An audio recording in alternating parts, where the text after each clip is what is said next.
নাহমাদুহু ওয়া নুসাল্লি আলা রাসূলিহিল কারীম আম্মা বা'দ। বিসমিল্লাহির রহমানির রহিম। আলহামদুলিল্লাহ। আল্লাহর অশেষ মেহেরবানি যে আমরা আমাদের ফরদে আইন কোর্সের আজকের ৭ম সেশনে সকলে জয়েন করেছি। আমাদের আজকে আকীদা বিষয়ের সর্বশেষ ক্লাস। আগামী ক্লাস থেকে ইনশাআল্লাহ আমরা ফিকহুল ইবাদত সংক্রান্ত যে সেই বিষয়গুলো নিয়ে আলোচনা করব, স্টার্ট করব। তো আজকে আমাদের সর্বশেষ ক্লাস আকীদার টপিকের। তো আমরা অলরেডি মোটামুটি বেসিক যে আকীদা সংক্রান্ত যে বিষয়গুলো আমাদের জানা দরকার একজন সচেতন মুসলিম হিসেবে, আলহামদুলিল্লাহ আমরা সেই বিষয়গুলো জেনেছি। তবে জানার তো আরো অনেক বাকি। এই জানার কোনো শেষ নেই আসলে। কারণ আকীদা বিষয়ে আমরা ৫টা বা ৬টা ক্লাস করেছি, কিন্তু এই আকীদার উপর তো মানুষ ৪ বছর অনার্স করছে, তারপরে মাস্টার্স করছে, পিএইচডি করছে, তারপরে তো তার লেখাপড়া শেষ হচ্ছে না। তো পড়ার তো আসলে কোনো শেষ নেই। তবে আমরা এখানে যে বিষয়গুলো একদম না হলেই না, বেসিক যে ইমানের মূল ভিত্তি গুলো আছে, তারপর হচ্ছে যে বিষয়গুলো একজন মুসলমানের জন্য জরুরি সেই বিষয়গুলো সম্পর্কে জানা, তাওহীদ, তারপর হচ্ছে এর অপোজিটে শিরক, ঈমান, কুফর, তাকফীর এবং বিদআত এবং অন্যান্য যে বিষয়গুলো আমাদের আলোচনা করা হয়েছে অলরেডি, সেই বিষয়গুলো আলহামদুলিল্লাহ আমরা জেনেছি। আজকের টপিকটা আহ আজকের টপিকটাও খুব ইম্পর্টেন্ট। সেটা হচ্ছে বিভিন্ন ধর্মমত, ভ্রান্ত দল উপদল ও আধুনিক মতবাদ সমূহ। তো এটা এমন একটা টপিক যে এই টপিকের ক্লাস খুব জটিল হয়। কারণ বিশ্বাস শুধুমাত্র বলা যে আমি এই বিশ্বাস করি, এটা বললে কেউ কোনো সমস্যা করে না। কিন্তু যখনই আপনি বলবেন যে অমুক বিশ্বাস করা যাবে না, তখন আবার প্রবলেম সৃষ্টি হয়। যেই সকল মানুষ ওইসব বিশ্বাসকে ধারণ করে তাদের আবার এই বিষয়টা প্রবলেম হয়। তো এই বিষয়টা খুব স্পর্শকাতর বিষয়। যেহেতু ধর্মের বিষয়, দ্বীনের বিষয়, ঈমান আকীদার বিষয়, সবাই খুব একনিষ্ঠতার সাথে এই জায়গাগুলো ফলো করে থাকে। তো যার কারণে এই জায়গায় খুব সমস্যা হয়। তো আমরা এখানে কি বিষয় নিয়ে আসলে আলোচনা করতে যাচ্ছি? প্রথমত, ধর্মমত। পৃথিবীতে তো ধর্মের অভাব নেই। শত সহস্র ধর্ম আছে পৃথিবীতে। তো আপনি যদি সার্চ দেন গুগলে যে ইন্ডিয়ার মধ্যে কতগুলো ধর্ম আছে, তাহলেই দেখবেন। মানে বড় ধর্মগুলোর বাইরে অনেক ছোট ছোট সংখ্যালঘু মানুষদের মধ্যে, আদিবাসী মানুষদের মধ্যে দেখা যাচ্ছে এক একটা পাড়ায় আলাদা এক একটা ধর্ম, এরকম হয়। তো সেই আলোকে হাজার হাজার ধর্ম আছে পৃথিবীতে, কিন্তু এই সব বিষয়গুলো নিয়ে তো আলাদা স্টাডি করা হয়, অনেক জায়গায় করা হয়, কিন্তু আমাদের সেই জায়গাগুলো তো আসলে দরকার নেই, খুব বেশি রিলেভেন্ট না। আবার বড় যে ধর্মগুলো আছে, হিন্দু ধর্ম বলুন, খ্রিস্টান ধর্ম বলুন, ইহুদি ধর্ম বলুন, অবশ্যই সেগুলো বাতিল ধর্ম। ইসলাম ব্যতীত যেগুলোই আছে সেগুলোই বাতিল ধর্ম। তো সেই বিষয়গুলো সম্পর্কে আমাদের স্টাডি করার এই মুহূর্তে খুব বেশি দরকার নেই, তাদের ব্যাপারে জানার। কারণ আপনি যখনই জানবেন এটা খ্রিস্টানদের আকীদা, আপনি এখান থেকে দূরে থাকবেন স্বাভাবিকভাবেই। তো এখান থেকে আপনি অলরেডি সচেতন, যদি আপনি নিজেকে মুসলিম দাবি করেন বা মুসলিম হিসেবে মান্য করেন। আপনি মুসলিমদের যে গোষ্ঠী হন না কেন, হিন্দু বা খ্রিস্টান বা হচ্ছে ইহুদি ধর্ম বা হচ্ছে বৌদ্ধ ধর্ম, ওই ধরনের বড় যে ধর্মগুলো আছে, সেই ধর্মগুলোর থেকে আমরা এমনি দূরে থাকি স্বাভাবিকভাবে। তো এই জন্য এটা খুব রেট কম যে একজন মুসলিম সে কি হয়ে গিয়েছে, হিন্দু হয়ে গিয়েছে, এটা আসলে বিরল। তো দুনিয়াবি কোনো স্বার্থের কারণে হয়তো বা এই জিনিসগুলো হয়, কিন্তু একজন মুসলিম কখনো আসলে ভিন্ন ধর্ম গ্রহণ করার প্রয়োজন পড়ে না, বা ওইটা করেও না স্বাভাবিক। কারণ সে যখন চিন্তা করে ধর্ম নিয়ে, তখন তার ধর্মটাই সব থেকে শ্রেষ্ঠ তার কাছে মনে হবে, এটাই স্বাভাবিক।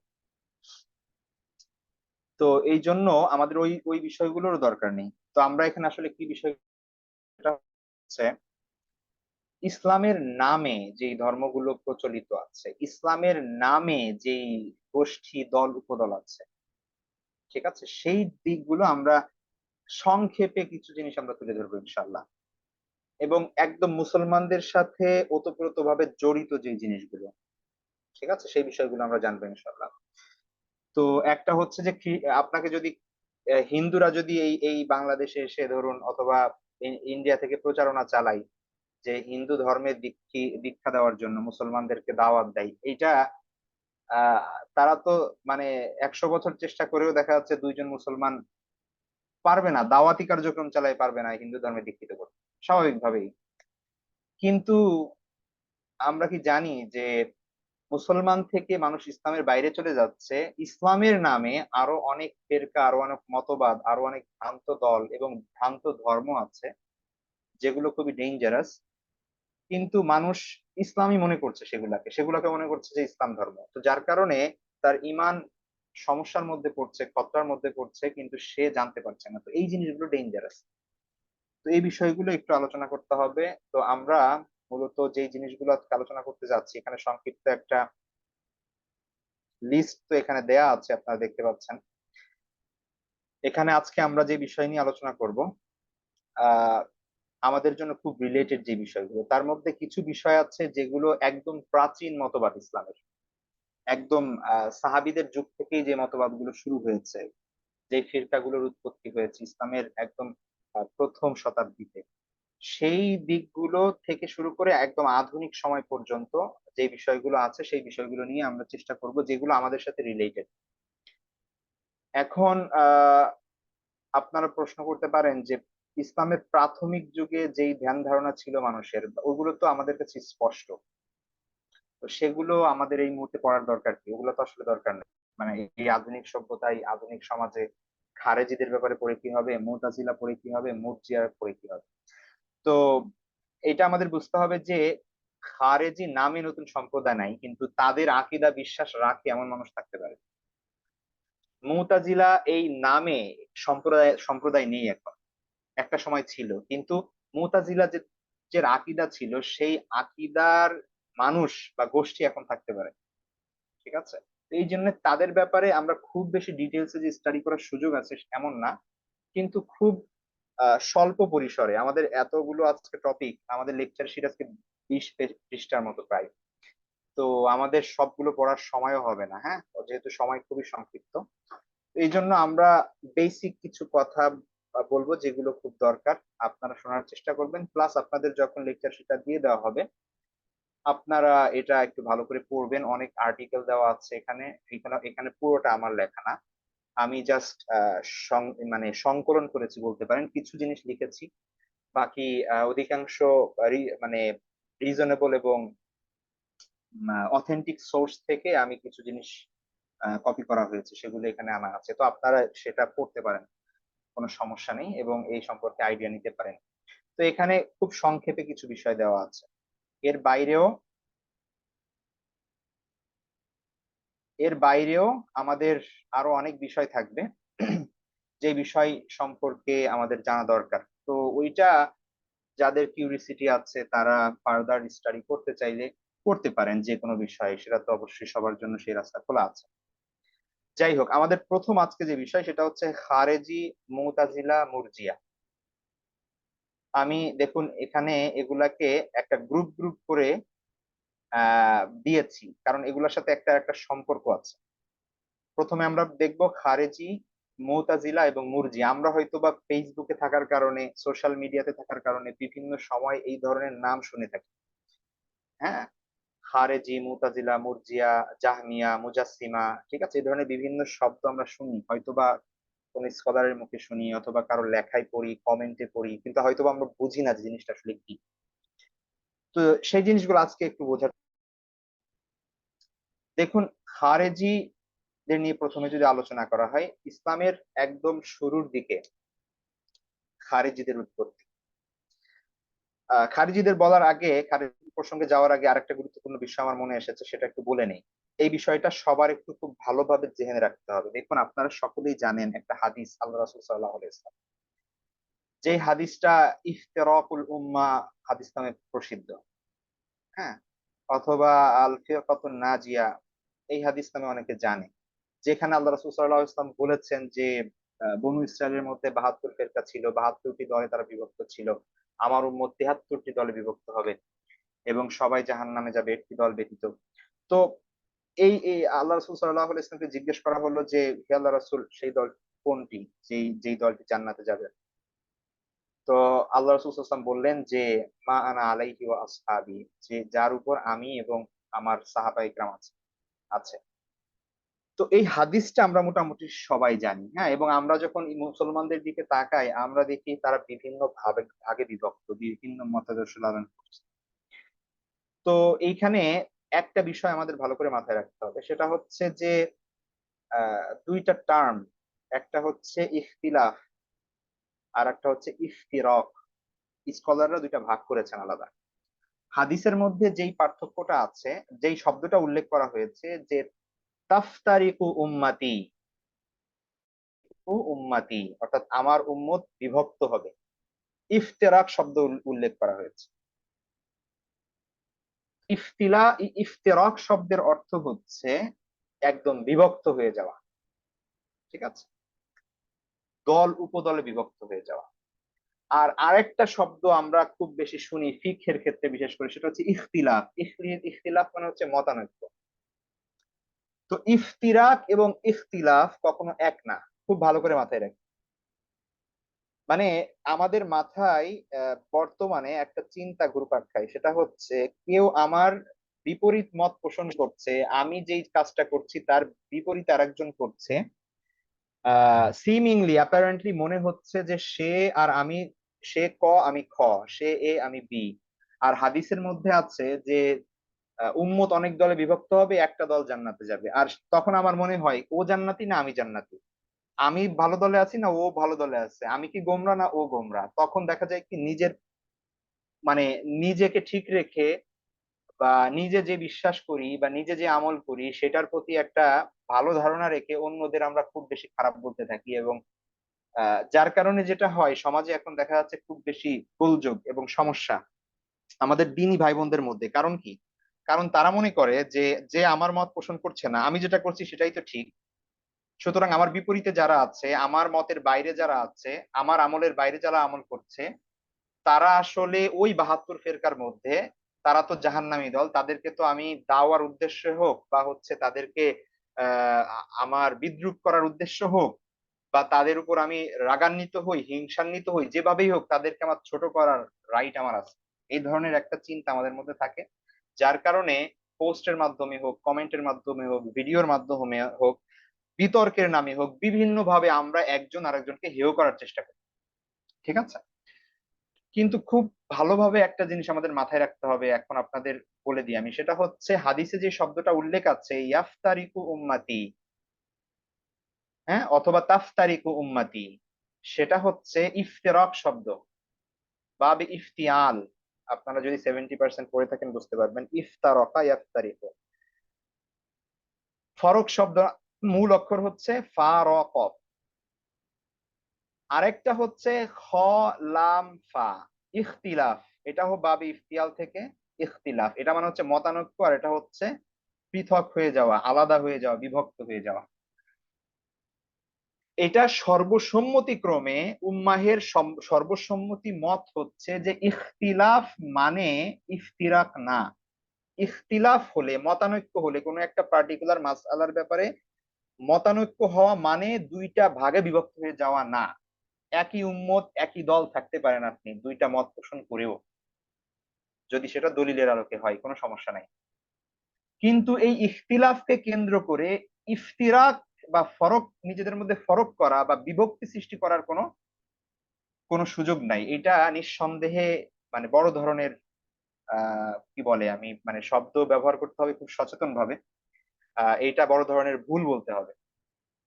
ইফতিরাক হচ্ছে কোন পর্যায়ে, যে আপনি মসজিদ আলাদা করে দিচ্ছেন, আপনি একজন মানে দ্বীনি ভাই হিসেবে গ্রহণ করছেন না, তার প্রতি আপনার বিদ্বেষ আছে, এগুলা হচ্ছে ইফতিরাক।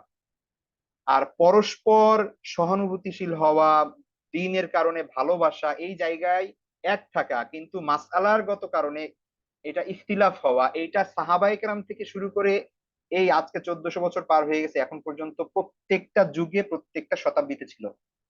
কেউ প্রমাণ করতে পারবে না এমন একটা যুগ আল্লাহ রাসূল সাল্লাল্লাহু আলাইহি ওয়াসাল্লামের পর থেকে নিয়ে, এমনকি আল্লাহ রাসূল সাল্লাল্লাহু আলাইহি ওয়াসাল্লামের সময় থেকেও নিয়ে কেউ প্রমাণ করতে পারবে না যে একটা যুগ এমন গিয়েছে যেই যুগে সবাই একমত পোষণ করছে, সব বিষয়ে কোনো ইখতিলাফ ছিল না আহলে সুন্নাহ ওয়াল জামাতের মধ্যে, অর্থাৎ হকপন্থী উলামায়ে কেরামের মধ্যে মতভেদ ছিল না কোনো বিষয়ে।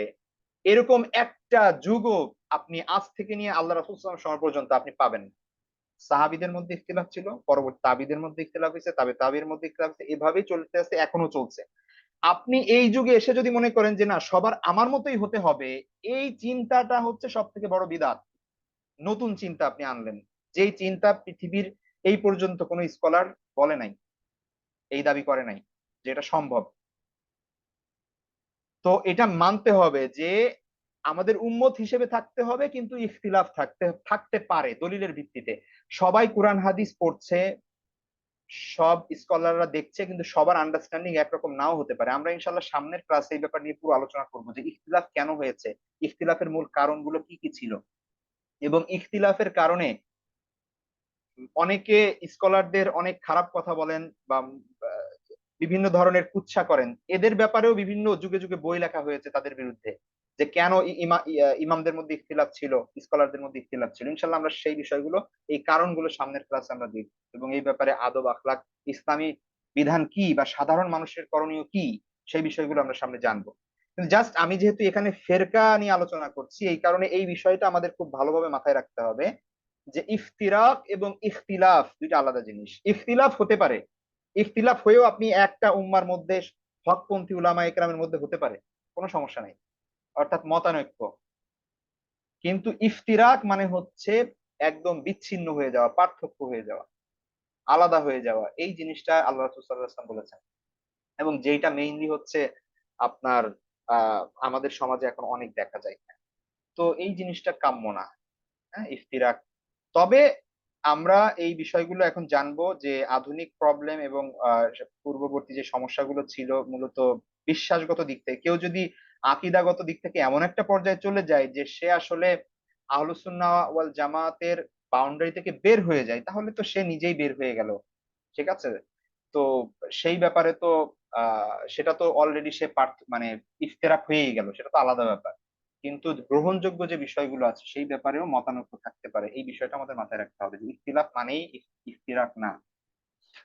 আচ্ছা যাই হোক, এবার আসি আমাদের মূল পড়ায়, সেটা হচ্ছে যে প্রথমত খারিজি। খরাজা ইয়াখরুজু শব্দ আমরা যারা 50% পড়েছি, মোটামুটি আরবি ধারণা আছে, মোটামুটি তারা আমরা জানি যে খরাজা ইয়াখরুজু মানে বের হয়ে যাওয়া। ঠিক আছে? এইটার সূত্রপাত আল্লাহ রাসূল সাল্লাল্লাহু আলাইহি ওয়াসাল্লামের সময় থেকে। জাস্ট সংক্ষেপে একটা কথা বলি যে আল্লাহ রাসূল সাল্লাল্লাহু আলাইহি ওয়াসাল্লামের কাছে একজন লোক আসলেন, মানে মুসলমানই, হ্যাঁ? তো গনিমতের মাল যুদ্ধের পরে গনিমতের মাল আল্লাহ রাসূল সাল্লাল্লাহু আলাইহি ওয়াসাল্লাম বর্ণন করার পরে ওই লোক, আল্লাহ রাসূল বসে আছেন, তার কাছে এসেছে, আল্লাহ রাসূল সাল্লাল্লাহু আলাইহি ওয়াসাল্লামের কাছে এসে আল্লাহ রাসূলকে বলতেছেন যে হে আল্লাহ রাসূল আপনি ইনসাফ করুন। তখন আল্লাহ রাসূল বললেন যে তোমার ধ্বংস হোক, আমি ইনসাফ না করি, যদি আমি ইনসাফ না করি তাহলে ইনসাফ করবেটা কে? তখন মানে মানে সে এমন একটা বেয়াদবি করে বসলো, সে আল্লাহ রসুলকে বলতেছেন যে আপনি ইনসাফ করুন, অর্থাৎ আল্লাহ রসুল যেভাবে গনিমতের মাল, যুদ্ধ পরবর্তী গনিমতের মাল যে ভাগ বাটোয়ারা করছেন, বন্টন করছেন, এটা তার পছন্দ হয় নাই। তো সে মনে করছে যে আল্লাহ রসুল ইনসাফ করতেছে না। তো সে আল্লাহ রসুলকে ডিরেক্ট দিয়ে বলতেছে আল্লাহ রসুল আপনি ইনসাফ করুন। ওমর রাদিয়াল্লাহু আনহুর পাশে, তিনি বললেন যে আমাকে অনুমতি দেন, আমি ওর গর্দান উড়িয়ে দিই। যাই হোক, আল্লাহ রসুল সাল্লাল্লাহু আলাইহি ওয়াসাল্লাম বললেন যে থাক, ওকে যেতে দাও, কারণ ওর কিছু সঙ্গী সাথী আছে, ওরা যেহেতু আমাদের সাথে মানে সালাত আদায় করছে, সিয়াম পালন করছে, তো এই জন্যে ওদেরকে মানে বাহ্যিক ভাবে আল্লাহ রাসূল সাল্লাল্লাহু আলাইহি ওয়াসাল্লাম ছেড়ে দিয়েছেন এই ধরনের মানুষকে, এমনকি মুনাফিকদেরও তো আল্লাহ রাসূল ছেড়ে দিয়েছেন। কারণ আল্লাহ রাসূল এদের বিরুদ্ধে যদি সেই সময় অ্যাকশন নিতেন, তাহলে সবাই এই অপবাদ দিত আল্লাহ রাসূল সাল্লাল্লাহু আলাইহি ওয়াসাল্লামকে যে তিনি নিজের লোককে মেরে ফেলেন। তো যাই হোক, আল্লাহ রাসূল সাল্লাল্লাহু আলাইহি ওয়াসাল্লাম পরে একটা ভবিষ্যৎবাণী করেন। সেই ভবিষ্যৎবাণী হচ্ছে যে এই ধরনের লোক, এমন একটা লোক, এমন একটা গোষ্ঠী হবে যারা তোমরা যেরকম সালাত আদায় করো, তোমাদের তুলনায় অনেক বেশি সালাত আদায় করবে তারা, তোমাদের সিয়ামের তুলনায় অনেক বেশি তারা সিয়াম পালন করবে, তাদের ইবাদতের কাছে তোমরা নিজেদের তুচ্ছ মনে করবা যে হায় আল্লাহ এরা কি ধরনের ইবাদত করতেছে। তারা সারাদিন কোরআন পাঠ করবে কিন্তু কোরআন তাদের কণ্ঠনালীর ভেতরে প্রবেশ করবে না। মানে হচ্ছে এরা যা পড়বে তাই বুঝবে, এর ভেতরে বুঝবে না। মানে প্রকৃত শিক্ষা কোরআন থেকে তারা পারবে না, পাবে না। তো আল্লাহ রাসূল সাল্লাল্লাহু আলাইহি ওয়াসাল্লাম বলছেন যে এরা দিন থেকে এত দ্রুত বের হয়ে যাবে যে যেমনি ভাবে কেউ যদি তীর ছুঁড়ে তার শিকারের গায়ে, তাহলে যেভাবে তীর ভেদ করে চলে যায়, ইসলামও তাদের ভেতর থেকে বের হয়ে যাবে। তো এই জন্য আল্লাহ রাসূল সাল্লাল্লাহু আলাইহি ওয়াসাল্লাম বললেন যে আহ কিছু এই ব্যাপারে তাদের কিছু ভবিষ্যৎবাণী আছে, সেই জিনিসগুলো বললেন আল্লাহ রাসূল সাল্লাল্লাহু আলাইহি ওয়াসাল্লাম। এবং তাদের কিছু বর্ণনা দিলেন যে তারা কেমন হবে। হ্যাঁ? তো আহ তা কয়েকটা ভবিষ্যৎবাণীর মধ্যে হচ্ছে তারা নবীন হবে, তরুণ হবে, নির্বোধ হবে, নিজেদেরকে অনেক জ্ঞানী ভাববে। তারা অনেক সুন্দর সুন্দর কথা বলবে কিন্তু কাজ করবে নিকৃষ্ট। হ্যাঁ? বাহ্যিক দিক থেকে সুন্দর হবে। তো এই জিনিসগুলো রাসূল সাল্লাল্লাহু আলাইহি ওয়াসাল্লাম এরকম আরো অনেক খারিজিদের বৈশিষ্ট্য এবং আলামত বর্ণনা করেছেন। বিভিন্ন হাদিসের মধ্যে সেগুলো আমরা পাই।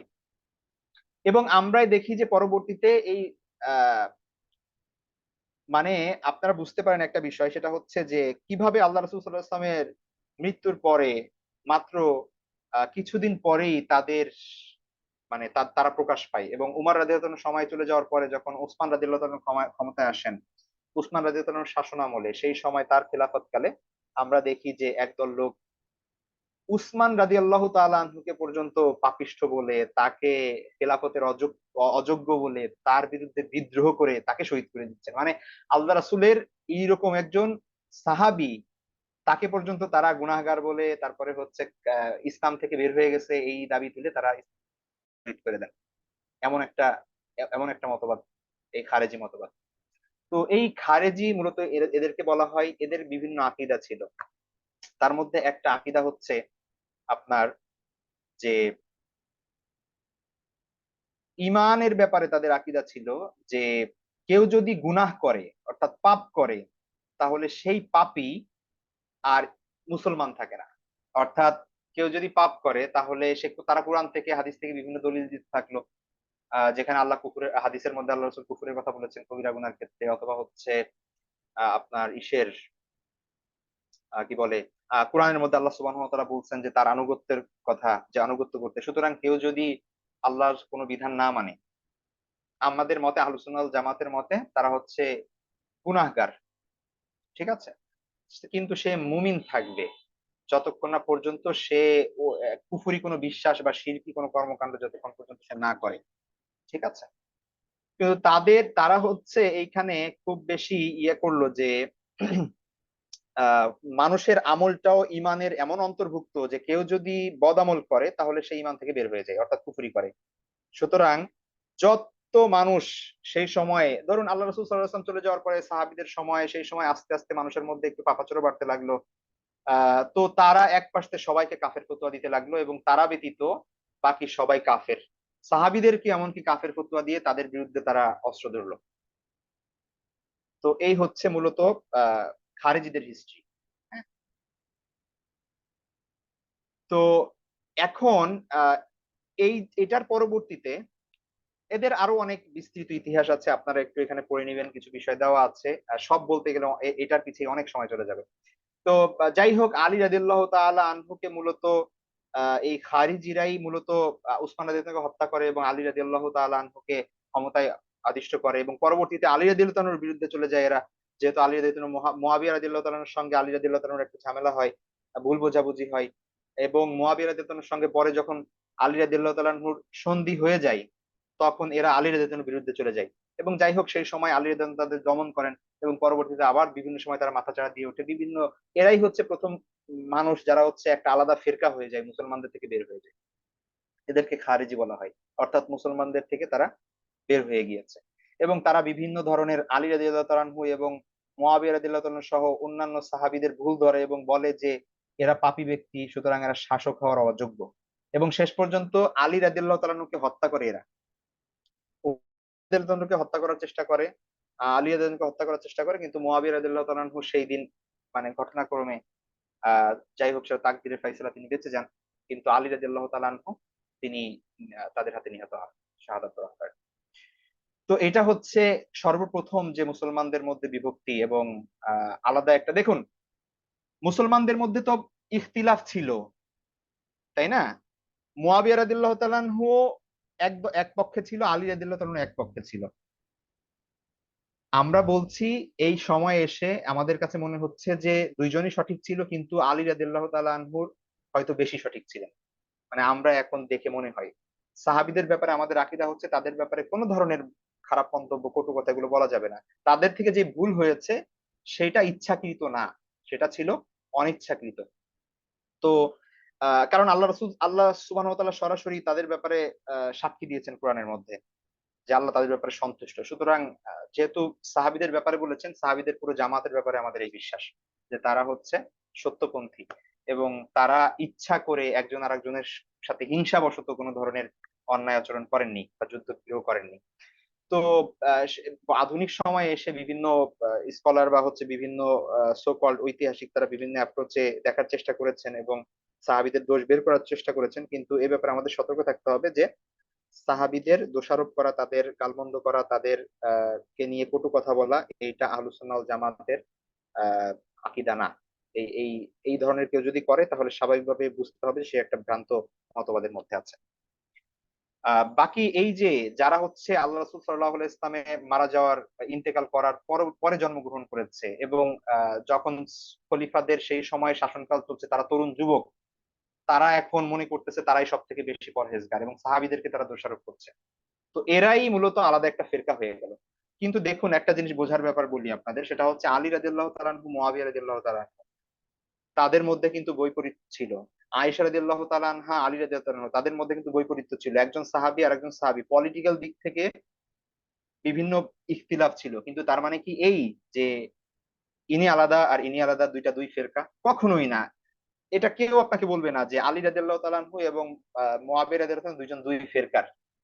দুইজনই হকপন্থী, দুইজনই হচ্ছে আল্লাহ রাসূল সাল্লাল্লাহু আলাইহি ওয়াসাল্লামের সম্মানিত সাহাবী। মর্যাদার ভিন্ন থাকতে পারে, কারণ সাহাবীদের মধ্যে মর্যাদার বেশ কম আছে, যেভাবে নবীদের মধ্যেও বেশ কম ছিল। সাহাবীদের মধ্যে অবশ্যই আবু বকর রাদিয়াল্লাহু আনহু মর্যাদার একজন, অন্য সাধারণ সাহাবীর মর্যাদা একরকম না, আমাদের বিশ্বাস। তো খুলাফায়ে রাশেদা যারা ছিলেন তাদের মর্যাদা অনেক বেশি ছিল অন্যদের তুলনায়, সেটা সেটা আলাদা। কিন্তু ইখতিলাফ থাকার কারণে আপনি যদি ভাগ করে দেন যে না ও এক দল, এটা হচ্ছে ওই ৭২ দলের এক দল, আর একজন হচ্ছে হকপন্থী, তাহলে তো ভুল হবে। তো এই বিষয়গুলো মাথায় রাখতে হবে একটু। মুরজিয়া দেখুন, খারেজিদের মানে আপনি যখন একটা এক্সট্রিম লেভেলের আকীদা পোষণ করবেন, কিছুদিন পরে ওইটার বিপরীতে আরেকটা এক্সট্রিম লেভেলের আকীদা চলে আসবে। এটাই মানে জগতের নীতি। এটা আমরা আধুনিক সময় ক্যাপিটালিজমের বিরুদ্ধে মানে সোশ্যালিজম দেখি, বা যে কোনো বিষয়ের ক্ষেত্রে আপনি দেখেন না কেন, আহ এই ধরনের জিনিসগুলো হয়। আমরা সামনে আরো কিছু দেখবো। তো আকীদার ক্ষেত্রে যেহেতু খারেজিদের একটা মানে তারা একটা এক্সট্রিম পজিশনে গেল যে পাপ করলেই মুসলমান না, ইমান থেকে বের হয়ে যাবে, এর বিপরীতে আরেকটা দল প্রতিষ্ঠিত হলো ওদের বিরুদ্ধে গিয়ে, সেটা হচ্ছে নতুন একটা ফিরকা, তাদেরকে বলা হয় মুরজিয়া। এরা আবার বলতে লাগলো যে ইমান আমল একদম আলাদা, এদের মধ্যে কোনো সম্পর্ক নাই। একটা মানুষ যত গুনাহ করুক তার ইমান একটু কমবে না, ঠিক আছে? আর ইমানের সাথে আমলের কোনো সম্পর্ক নাই। মানে খারেজিরা যেটা বললো যে একদম ইমান আমল একটা সমার্থক, এরা একদম টোটাল ইউটার্ন নিয়ে অন্যদিকে গেল। তারা বললো কি যে ইমান এবং আমল দুইটা একদম আলাদা। একটা মানুষ যদি সারা জীবন কোনো আমল না করে তার ইমানের কোনো ত্রুটি হবে না, সে যদি সারাদিন আল্লাহর অবতার মধ্যে থাকে তার ইমানের মধ্যে কোনো কমতি আসবে না, ঠিক আছে? তো স্বাভাবিকভাবেই বোঝা যাচ্ছে যে এরা আরেকটা ভ্রান্ত দল এই আকীদার কারণে। এবং আমি জাস্ট মেইন জিনিসটা হাইলাইট করতেছি এখানে, এই ধরনের লোকদের অনেক আরো কি আপনার বিভিন্ন ধরনের ভ্রান্ত মতবাদ আরো ছিল, হ্যাঁ, আরো অনেক খারাপ এবং মানে বাতিল আরো অনেক বিশ্বাস, আকীদা তাদের মধ্যে ছিল, কিন্তু সবগুলো তো ধারাবাহিকভাবে উল্লেখ করা সম্ভব না, আমি জাস্ট মেইন জিনিসটা বলতেছি। তো তারা বিশ্বাস করতো যে কবিরা গুনায় যদি কেউ লিপ্ত হয় তাহলে আল্লাহ শাস্তি দিবেন না, অথবা তার শাস্তি স্থগিত রাখবেন। এটা তারা বিশ্বাস করতো যে কবিরা গুনাহ, মানে আমরা যেরকম সগীরা গুনার কথা মনে করি যে এটা অটোমেটিক ভালো কাজের মাধ্যমে চলে যায়, তো তারা মনে করতো যে কবিরা গুনাহটা আসলে এটা কোনো সমস্যা না, ওইটাকে তারা ওইভাবে গুরুত্ব দিত না, ঠিক আছে? কিন্তু নর্মালি আমরা তো বিশ্বাস, ইমানদার যে ব্যক্তি সে বিশ্বাস করবে যে অবশ্যই মানুষ যখন কবিরা গুনাহ করে তার ইমানে ত্রুটি আসে, কিন্তু সে ইসলাম থেকে বের হয় না, যেমনটা খারিজিরা বিশ্বাস করে। আবার মুরজিয়ার মতো আমাদের বিশ্বাস থাকতে পারবে না যে তার কোনো সমস্যা হয় না ইমানের, ঠিক আছে, বরং এবং তার তওবা লাগবে না। অবশ্যই কবিরা গুনাহ করলে তাওবা শর্ত তার ক্ষমার জন্য, ঠিক আছে। তবে এটা কুফুর এবং শিরিকের মতো এমন না যে কেউ যদি কবিরা গুনাহ করে মারা যায় তার জন্য চিরস্থায়ী জাহান্নাম, এমন না। কেউ যদি কবিরা গুনাহ করে মারা যায়, তাহলে আমাদের বিশ্বাস হচ্ছে যে আল্লাহ যদি তাকে ক্ষমা না করেন, তাহলে সে জাহান্নামে যাবে এবং শাস্তি ভোগ করার পরে অবশেষে তার ইমানের কারণে জান্নাতে যাবে। তো মুরজিয়াদের মত ছিল কবিরা গুনাহ করুক আর না করুক কোনো সমস্যা নাই, আমরা ইমান থাকলেই সে জান্নাতি, তার আর জাহান্নামে যাওয়া লাগবে না। এটা ছিল মুরজিয়াদের মত, অর্থাৎ খারেজিদের টোটাল উল্টা। আচ্ছা, মুতাজিলা, এই তিনটার মধ্যম পর্যায়ে আরেকটা দল হচ্ছে মুতাজিলা। মুতাজিলা শব্দটা আসছে হচ্ছে ইয়েতাজালা শব্দ থেকে। আমরা জানি হাসান বসরি রাহিমাহুল্লাহ তাআলা তিনি অনেক বড় একজন স্কলার ছিলেন, মানে তাবি ছিলেন অনেক বড়। তো তার ছাত্রদের মধ্যে একজন ছিল, তার ইসে বসতো আর কি, হ্যাঁ, ওয়াসিল ইবনে আতা, ওয়াসিল ইবনে আতা নামে একজন ব্যক্তি, তিনি হাসান বসরির দর্সে বসতেন। তো একবার হাসান বসরির ওইখানে ওই সময় বিভিন্ন কথা, খারেজিদের কারণে বিভিন্ন কথা চলতেছিল, যে কবিরা গুনাহকারী কি মুমিন নাকি কাফির, এই ব্যাপারে আলোচনা হচ্ছিল। তো তখন এই ওয়াসিল ইবনে আতা সে নতুন একটা মত প্রদান করলো। সে বলল যে যে ব্যক্তি কবিরা গুনাহ করে সে আহ তাকে মানে তারা একটা নতুন মত প্রবর্তন মানে মত প্রবর্তন করে, সেটা হচ্ছে আল মানজিলাতু বাইনাল মানজিলাতাইন। অর্থাৎ তারা না মুমিন না কাফের, একদম মাঝের একটা পর্যায়ে, অর্থাৎ এদের ইমান ঝুলন্ত, এরা না মুমিন হবে পরিপূর্ণ পরিপূর্ণ মুমিন থাকবে, না হচ্ছে কাফের থাকবে, এরা মাঝখানে থাকবে। আর এদের ফলাফল কি হবে, এরা না জান্নাতি হবে না জাহান্নামী হবে, এরা মাঝখানে থাকবে।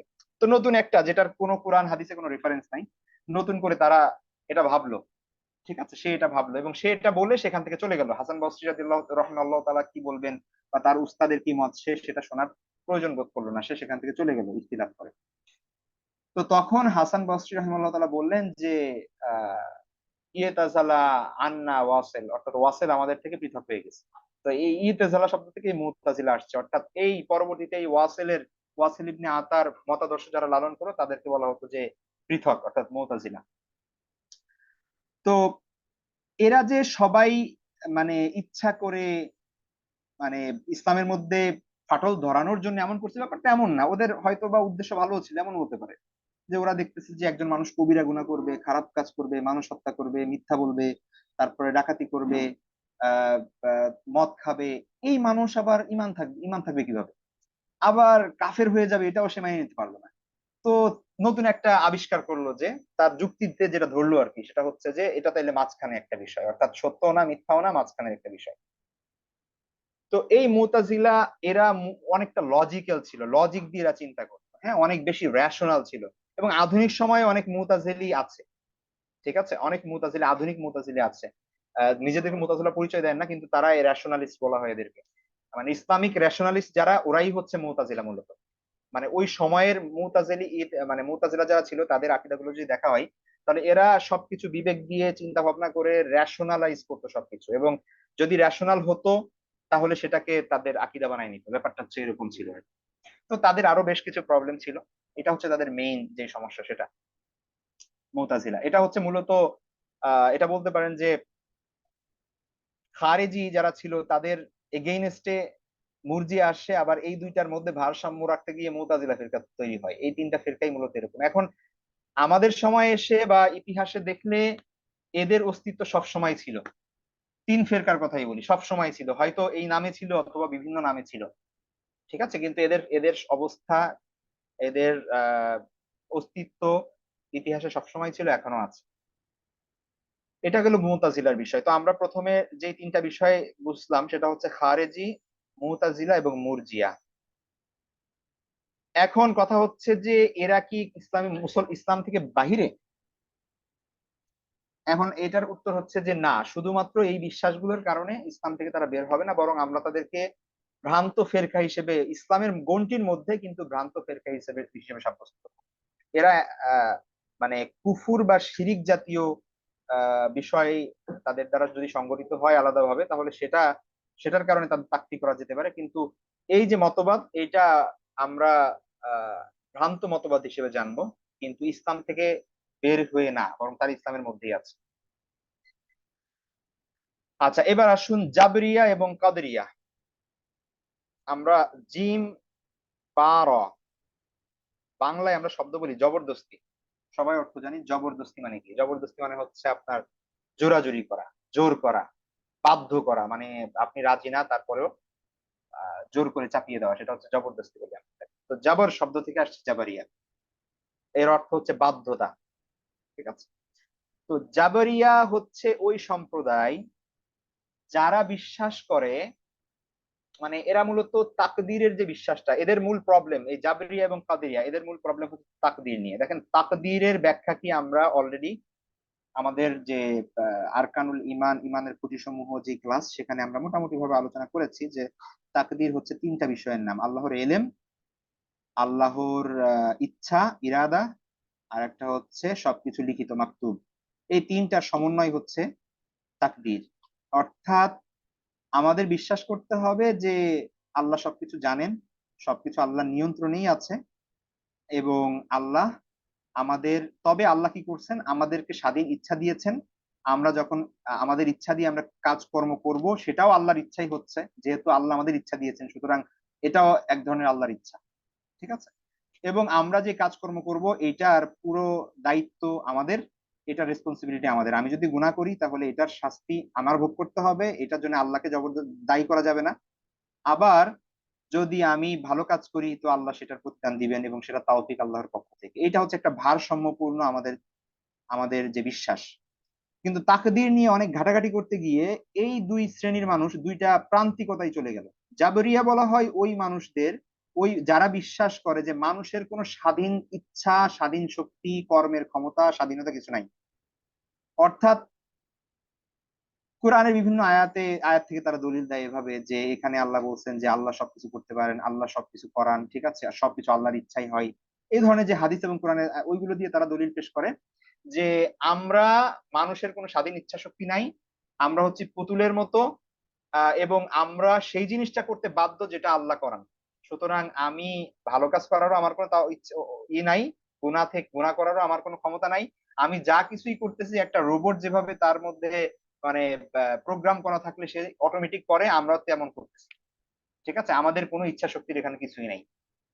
তো তারা একটা প্রান্তিকতায় চলে গিয়েছে আর কি, এবং তারা মানে তাকদীরটাকে ভুল বুঝেছে, তাকদীরের বিশ্বাসটাকে ভুল বুঝেছে, যার কারণে তারা এই যে আমাদের দেশে অনেক গান আছে যে কি জানি যে যেমনে নাচাও তেমনে নাচি পুতুলের কি দোষ, এই ধরনের। কারণ ওই জাবরিয়া আমাদের দেশেও আছে। ঠিক আছে।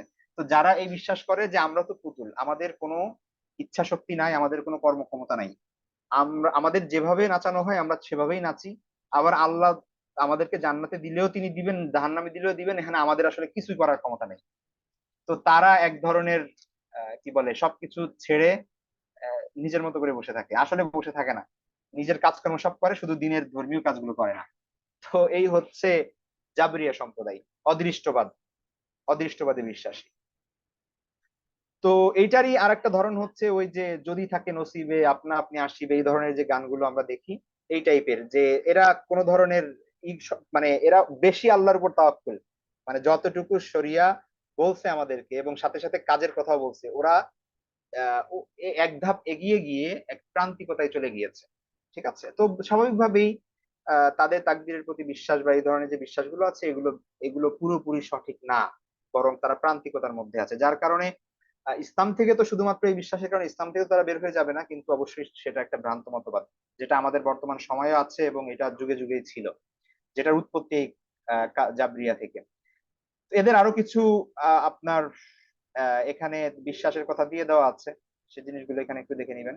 তো তারা আসলে মনে করে কি যে মানুষের যদি স্বাধীন ইচ্ছা শক্তি থাকে তাহলে আল্লাহর সার্বভৌমত্বে, আল্লাহর যে সার্বভৌমত্ব, আল্লাহর যে স্বাধীন ইচ্ছা, আল্লাহর যে শক্তি, সেইখানে ভেটো দেওয়া হয়। সুতরাং এটা আল্লাহর প্রতি আমাদের যে বিশ্বাস সেইখানে ঘাটতি চলে আসে, সুতরাং তারা বিশ্বাস করে যে আমাদের ইচ্ছা শক্তি নাই।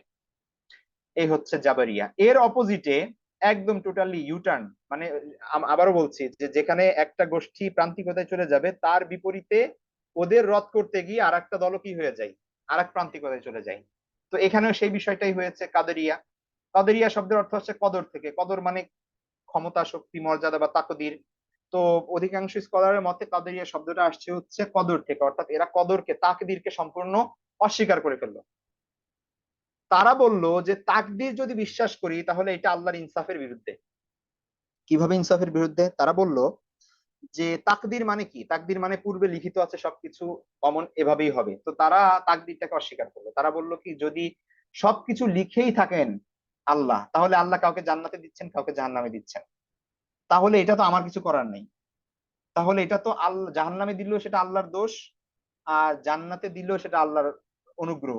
নাউজুবিল্লাহ, মানে তারা এইভাবে বললো আর কি ব্যাপারটা। তো সুতরাং আল্লাহ যেহেতু আমাদের আমল দিয়ে জাজ করবেন কিয়ামতের মাঠে, সুতরাং এইখানে আল্লাহ আমাদের এখানে কোনো হস্তক্ষেপ করবেন না পৃথিবীতে। সুতরাং হ্যাঁ, তাকদির বলে কিছু নাই যে এটা হবেই এটা হবে না, এরকম কিছু নাই। আমি যা করব সেটা হবে, আমি যা করব সেটা হবে না, করব না সেটা হবে না। আমি ভালো কাজ করলে জান্নাতে যাব, আমি বা খারাপ কাজ করলে জাহান্নামে যাব। সুতরাং এইখানে আল্লাহর কিছু করার নাই। আল্লাহ দুনিয়ায় আমাদের ছেড়ে দিয়েছেন এভাবে ইচ্ছা শক্তি দিয়ে, ইচ্ছা শক্তিটাই সবকিছু। এখানে আল্লাহর ইচ্ছা এই দুনিয়ায় কার্যকর হবে না। তাদের এইটা হচ্ছে তাদের মত। তো ওইটাও আসছে কোরআন এবং হাদিসের দলিল থেকে। প্রান্তিকতা, অন্য মানে দুই পাশের দলিল সামনে না নিয়ে তারা শুধুমাত্র এক পাশের কিছু আয়াত নিয়ে এবং হাদিস নিয়ে তারা এটা করলো। ঠিক আছে, স্বাভাবিকভাবে আল্লাহ সুবহানাহু ওয়া তাআলা কোরআনে বলছেন যে তাদেরকে, কাফেরদের ব্যাপারে বলছেন যে তাদেরকে শাস্তি দেওয়া হবে কেন? তাদের দুনিয়া আমলের কারণে, তাদের কৃতকর্মের কারণে। কোরআনে অসংখ্য জায়গায় বলছেন। তো সুতরাং মানুষের কৃতকর্মের কারণেই তার ফলাফল হবে, এটা তাকদীরের কোনো বিষয় এখানে নেই। তো তারা তাকদীরটাকে অস্বীকার করে ফেলবে। এইটা হচ্ছে কাদেরিয়া। তো এরা মনে করে যে মানুষের নিরঙ্কুশ স্বাধীনতা আছে, পূর্ণাঙ্গ কর্মের স্বাধীনতা আছে, মানুষ এখানে আল্লাহ হস্তক্ষেপ করেন না।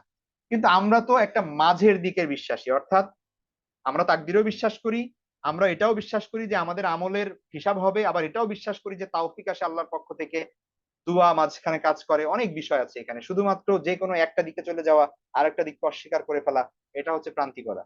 আমাদের বিশ্বাস করতে হবে সকল কোরআন এবং আয়াত সামনে নিয়ে একটা মিডল জায়গায়, মানে মধ্যম পন্থা অবলম্বন করতে হবে। এটা হচ্ছে কাদেরিয়া সম্প্রদায়ের মতবাদ।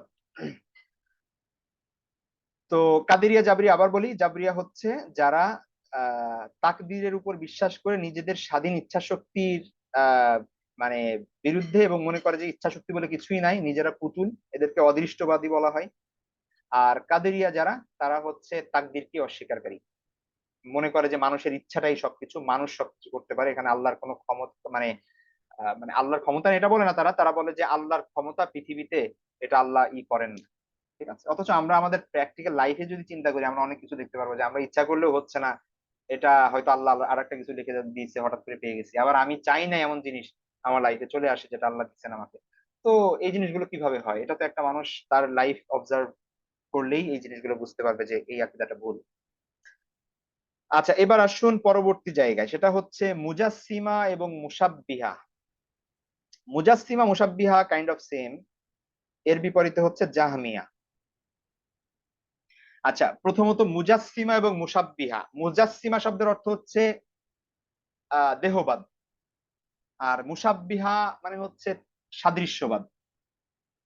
অর্থাৎ আহলুস সুন্নাহ ওয়াল জামাতের বিশ্বাস হচ্ছে যে আল্লাহ সুবহানাহু ওয়া তাআলা দেহ এবং শরীর, অঙ্গ প্রত্যঙ্গ থেকে পবিত্র। ঠিক আছে, এইটা এক দলের মত। আর এক দলের মত মানে সালাফিদের মত হচ্ছে, আমি এটাও বলে দিই, সালাফি স্কলাররা তারা বলেন যে, বা আসারি আকিদাই এটা বলা হয় যে আপনার আল্লাহ সুবহানাহু ওয়া তাআলার দেহ আছে কিনা এটাও বলবো না আমরা, আল্লাহ সুবহানাহু ওয়া তাআলার দেহ নাই এটাও বলবো না, মানে এই ব্যাপারে পুরোটাই নীরব। ঠিক আছে। আর আরেক দল আর আরেকটা পন্থী আছে যারা হচ্ছেন, তারা বলছেন যে না, আল্লাহ সুবহানাহু ওয়া তাআলার জন্য শরীর, দেহ, অঙ্গ প্রত্যঙ্গ সাব্যস্ত করা যাবে না। তো যাই হোক, দুইজনই আহলুস সুন্নাহ ওয়াল জামাতের অন্তর্ভুক্ত, এটা মাথায় রাখতে হবে। আল্লাহর জন্য দেহ, অঙ্গ, শরীর সাব্যস্ত করে, যেহেতু আল্লাহ সুবহানাহু ওয়া তাআলা কোরআনের তার হাতের কথা বলছেন, বা মুখের কথা বলছেন, পায়ের কথা বলছেন, তো কিছু মানুষ কি করলো, তারা আল্লাহকে এভাবে, হিন্দুরা যেরকম তাদের দেবতার হাত আছে, পা আছে, এইভাবে, তো তারা এইভাবে কল্পনা করে ওইভাবে কল্পনা করতে লাগলো যে আল্লাহ এভাবে মানুষের মতো, তার হাত আছে, পা আছে, মাথা আছে, এবং তারপরে চেহারা আছে এভাবে। এবং আল্লাহ সুবহানাহু ওয়া তাআলা কুরসির কথা বলছেন। তো কুরসি মানে চেয়ার, আল্লাহ চেয়ারে সিংহাসনে এভাবে বসে আছেন, এভাবে তারা কল্পনা করলো। তো এদেরকে বলা হয় দেহবাদ। হ্যাঁ। আর সাদৃশ্যবাদ বলা হয় যারা আল্লাহর মানে যে কোনো সৃষ্টির গুণাবলীর সাথে আল্লাহকে তুলনা করে বা সাদৃশ্য দেয়, অথচ আল্লাহ সুবহানাহু ওয়া তাআলা বলছেন যে ওয়ালাম ইয়াকুল্লাহু কুফুয়ান আহাদ, আল্লাহ কারো কোনো সৃষ্টির মতো না, কিছুর মতোই না। মানে আমরা যেটাই আল্লাহর ব্যাপারে চিন্তা করবো আল্লাহ সেটা না, ব্যাস। ঠিক আছে? এমনকি দেখুন, এখানে একটা কোয়েশ্চেন আসতে পারে, সেটা হচ্ছে যে আল্লাহ সুবহানাহু ওয়া তাআলার কোরআনের মধ্যে যেই আ মানে হাতের কথা, পায়ের কথা বা চেহারার কথা বলেছেন আল্লাহ সুবহানাহু ওয়া তাআলা, সেগুলোর ব্যাখ্যা কি হবে? তো এটা ২ ধরনের ব্যাখ্যা আছে। প্রথমত মনে করতে হবে এটা সর্বসম্মতিক্রমে এটা দেহ না, অঙ্গ না, অঙ্গের কথা বলা হয় নাই। দেখেন আমরা কি বলি? এটাকে বলি হচ্ছে আল আসমা ওয়াস সিফাত, আকীদার একটা অংশ। আল আসমা ওয়াস সিফাত, আল্লাহ সুবহানাহু ওয়া তাআলার গুণবাচক নাম এবং তার সিফাত সমূহ। সিফাত মানে হচ্ছে আল্লাহর এই ইয়াদ, ওয়াজহুন, তারপরে রিজলুন, এই যে আল্লাহর সম্পর্কে যেই আ মানে আমাদের জন্য যেটা অঙ্গ সেটা আল্লাহর জন্য এটা সিফাত বলা হইছে। এটা দেহ বলা হয় নাই। ভালো করে মাথায় রাখবেন এটা। এটা কখনোই দেহ না। আল্লাহর জন্য অঙ্গ-প্রত্যঙ্গ সাব্যস্ত করা, এটা সর্বসম্মতিক্রমে এটা মুজাসসিমা হয়ে যাবে। এটা মানে দেহবাদ যারা তারা। ঠিক আছে? আপনি সর্বোচ্চ এটা বলতে পারেন যে আল্লাহর দেহ আছে বা নাই, এটাও জানি না আমরা। অথবা বলতে পারেন যে নাই। কিন্তু দেহ সাব্যস্ত করাটা এটা মুজাসসিমা হয়ে যাবে। সর্বসম্মতিক্রমে এটা আ এক ধরনের কুফরি মতবাদ। ঠিক আছে? তো আল্লাহ সুবহানাহু ওয়া তাআলা যেই সিফাত গুলো তার ব্যাপারে বর্ণনা করছেন, এই ব্যাপারে আহলুস সুন্নাহ জামাতের মন্তব্য হচ্ছে এটা। এক হচ্ছে ১ম যুগের স্কলাররা যেরকম ছিলেন, একদম আহমদ ইবনে হাম্বল পূর্ববর্তী যে সময়টাতে, ওই সময়টাতে যেটা ছিলেন, সেটা হচ্ছে যে এই ব্যাপারে কোন কথা নাই। আল্লাহ যা বুঝাইছেন সেটাই আমরা বুঝবো। এইখানে আপনার ট্রান্সলেট করারও দরকার নেই।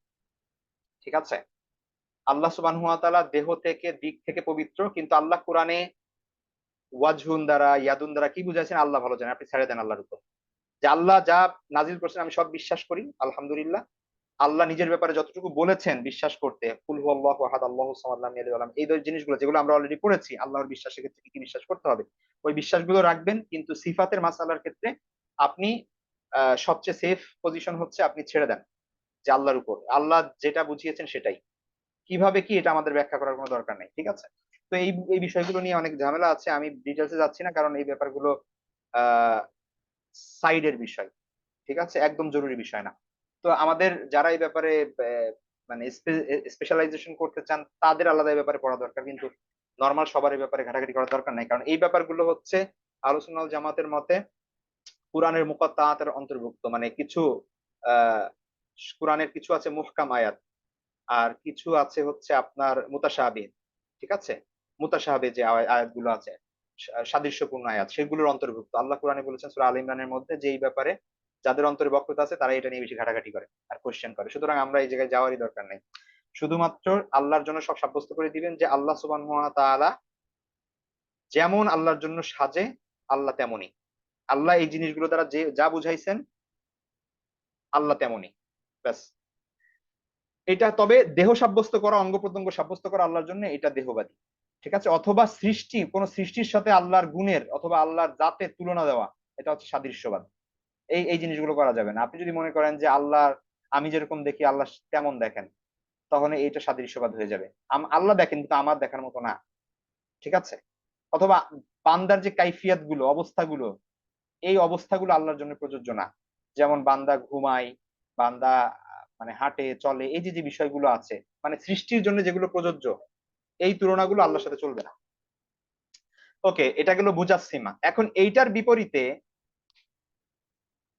মুজাসসিমা হচ্ছে, দেখেন সবগুলো আমি বলতেছি যেগুলো, এগুলো একটা এক্সট্রিম, ২ এক্সট্রিম লেভেল। আমাদের থাকতে হবে মিডিলে। আমাদের থাকতে হবে মধ্যমপন্থী।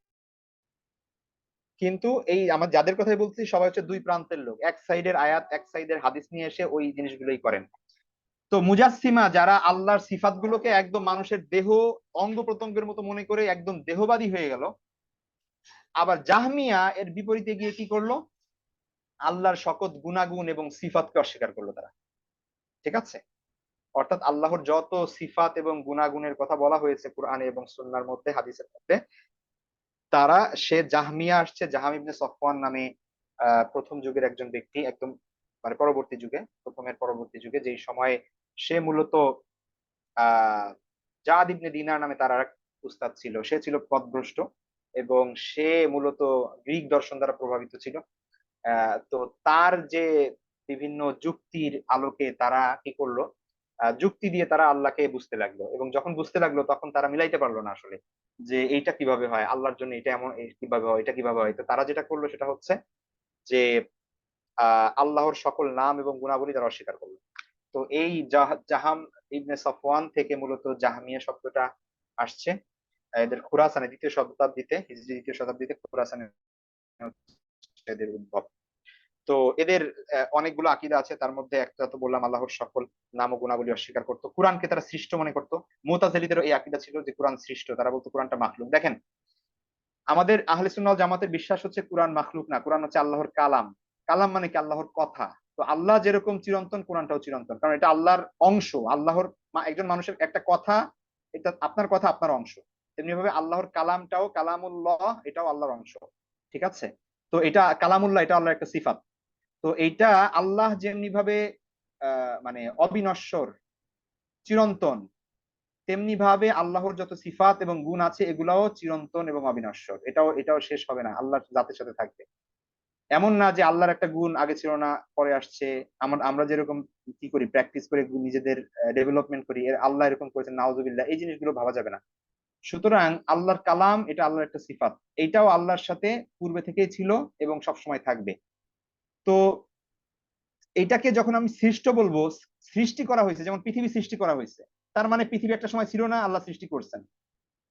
সৃষ্টি যখন বলবো তখন এটাকে আর আমি কি বলছি না, মানে এটাকে আর আমি অবিনশ্বর বা চিরন্তন বলতে পারছি না। তো তার মানে আপনি যখন কোরআনকে সৃষ্ট বলবেন, তার মানে কোরআনকে মাখলুক বলছেন আপনি, এর মানে হচ্ছে আল্লাহর এই সিফাতকে, আল্লাহকে আপনি চিরন্তন এটা মানছেন না। সমস্যাটা বুঝতে পারছেন? এই আমরা অনেকে শুনি যে খলকে কোরআন বা কোরআন সৃষ্ট, এটা দ্বারা আসলে সমস্যাটা কি, বোঝাচ্ছে কি? তো এই বিষয়টা বুঝে বুঝে নিব আমরা। এই হচ্ছে বিষয় যে কালামুল্লাহ যেটা, কোরআনটা হচ্ছে কালামুল্লাহ। কালামুল্লাহ আল্লাহর কালাম মানে আল্লাহর কথা, এটা আল্লাহর একটা সিফাত। আল্লাহর সিফাতটা আল্লাহর সাথেই, আল্লাহ যেমন চিরন্তন, তার সিফাতও চিরন্তন। সুতরাং আপনি যখন সৃষ্ট বলবেন কোরআনকে, তার মানে আগে ছিল না, এখন আসছে, এই ব্যাপার, এটা ভুল। ঠিক আছে? আবার মুতাজিলারা যে ইচ্ছা করে তারা যে মানে কি করছে, মানে শুধুমাত্র হকপন্থীর বিরোধিতা করতে, ব্যাপারটা এমন না। তারাও কিভাবে কোন অ্যাঙ্গেলে চিন্তা করতে, ব্যাপারটা বোঝার চেষ্টা করে। তারা বলতেছে কোরআন, তারা ভাবতেছে কোরআন এটা তো আমাদের হাতে আছে, এই যে, তার মানে এটা তো আর আল্লাহ না, নাউজুবিল্লাহ, মানে এটা তো আর আল্লাহ না, সুতরাং আল্লাহ কোরআন ডিফারেন্ট। কোরআনকে যদি আমি অবিনশ্বর মনে করি বা চিরন্তন মনে করি, তাহলে তো আল্লাহর সিফাত এটাকে দেওয়া হবে যে আল্লাহ যেরকম চিরন্তন, অথচ আল্লাহ ছাড়া তো আর কোনো কিছু চিরন্তন না। তো তারা বললো যে না, কোরআনটাও চিরন্তন না। অথচ এটার জন্য এই এই মতবাদ সেই সময়ের আপনার যারা হচ্ছে শাসক গোষ্ঠী ছিল, আব্বাসী অনেক খলিফা, তারাও এই এই মতাদর্শ গ্রহণ করলো, কারণ এটা খুবই যৌক্তিক। আমি আবারও বলছি, মুতাজিলা সেই সময়, মুতাজিলা ছিল ওই সময়ের, আপনি এখন হয়তো মুতাজিলাদের দেখে মনে করবেন অত বেশি যৌক্তিক ছিল না, কিন্তু ওই দৃষ্টিকোণ থেকে সেই সময়ের মানুষের রেশনালিটি অনুযায়ী, লজিক অনুযায়ী খুবই তারা যৌক্তিক এবং লজিক্যাল মানুষ ছিল, যার কারণে একজন স্বাভাবিক মানুষ যার কোরআন হাদিসের জ্ঞান নেই, সে শুনলেই মনে করবে হ্যাঁ এটাই তো ঠিক।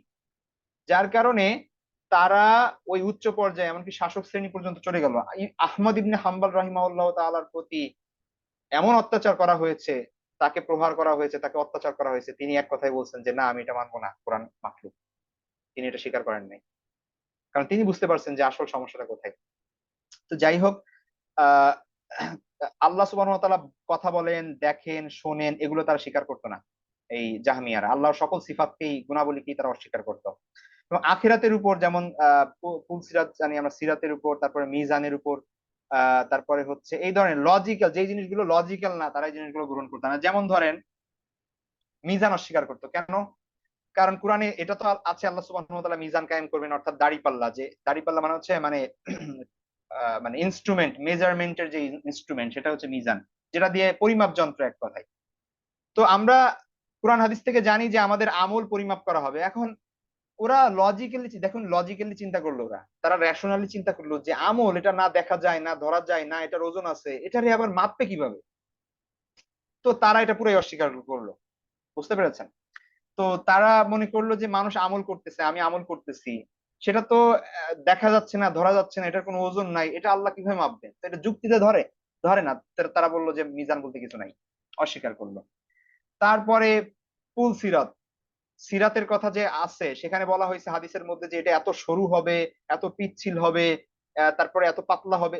তো এখন আপনি লজিক দিয়ে এটা খুঁজে বের করবেন যে এটা এই এই ব্রিজটা কেমন হবে, এটা আপনি লজিক দিয়ে কোনোদিন পাবেন? তো তারা এই লজিক্যালি চিন্তা করতে গিয়ে যেটা করলো সেটা হচ্ছে তারা বললো যে না, এটা মানি না, অস্বীকার করো। তারপরে জান্নাত জাহান্নাম ধ্বংস হয়ে যাবে, এটা এই বিশ্বাস তারা করতো। অথচ আহলুস সুন্নাহ ওয়াল জামাতের বিশ্বাস, আল্লাহ সুবহানাহু ওয়া তাআলা কোরআনে বলেছেন যে খালিদিনা ফিহা, স্থায়ীভাবে, চিরস্থায়ীভাবে মানুষ সেখানে জান্নাতীরা বসবাস করবে। তাহলে স্থায়ীভাবে যদি বসবাস করে, এটা আবার ধ্বংস হবে মানে কি? তাদের কথা হচ্ছে যদি, মানে আবারও বলছি যে তাদের কথা হচ্ছে আল্লাহ ছাড়া আর কিছুই, আর সবকিছুই ধ্বংসশীল। সুতরাং আমি যদি বলি যে জান্নাত জাহান্নাম চিরস্থায়ী ভাবে থাকবে, তাহলে তো আল্লাহর সাথে ওইটাও কি থাকবে, স্থায়ী ভাবে থাকতেছে, তাইলে কি হইলো ব্যাপারটা? তো তারা বললো যে না, জান্নাত জাহান্নামের একটা শেষ আছে। তো তারা এই এই এই বিশ্বাস লালন করতো, যেটা সুস্পষ্ট কোরআনের বিরুদ্ধে। তো যাই হোক, এই হচ্ছে জাহমিয়া সম্প্রদায়, যেটা মূলত মুজাসসিমা এবং মুসাব্বিহার বিপরীতে, দুই এক্সট্রিম জায়গায়। ঠিক আছে,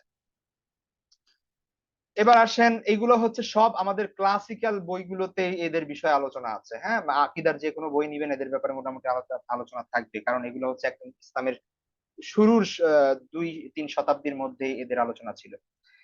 এবার আসুন, আমাদের বর্তমান সময়ের কিছু গুরুত্বপূর্ণ বিষয় আমাদের বুঝতে হবে।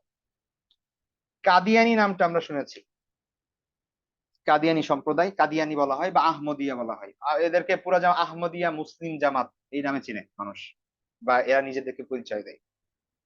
মির্জা গোলাম আহমদ কাদিয়ানি নামে একজন ব্যক্তি ছিল, ভারতের পাঞ্জাব প্রদেশে ইংরেজদের শাসন আমলে সেই সময় কাদিয়ান নামে একটা জায়গা, গ্রাম, সেখানে জন্মগ্রহণ করে হচ্ছে এই গোলাম আহমদ কাদিয়ানি।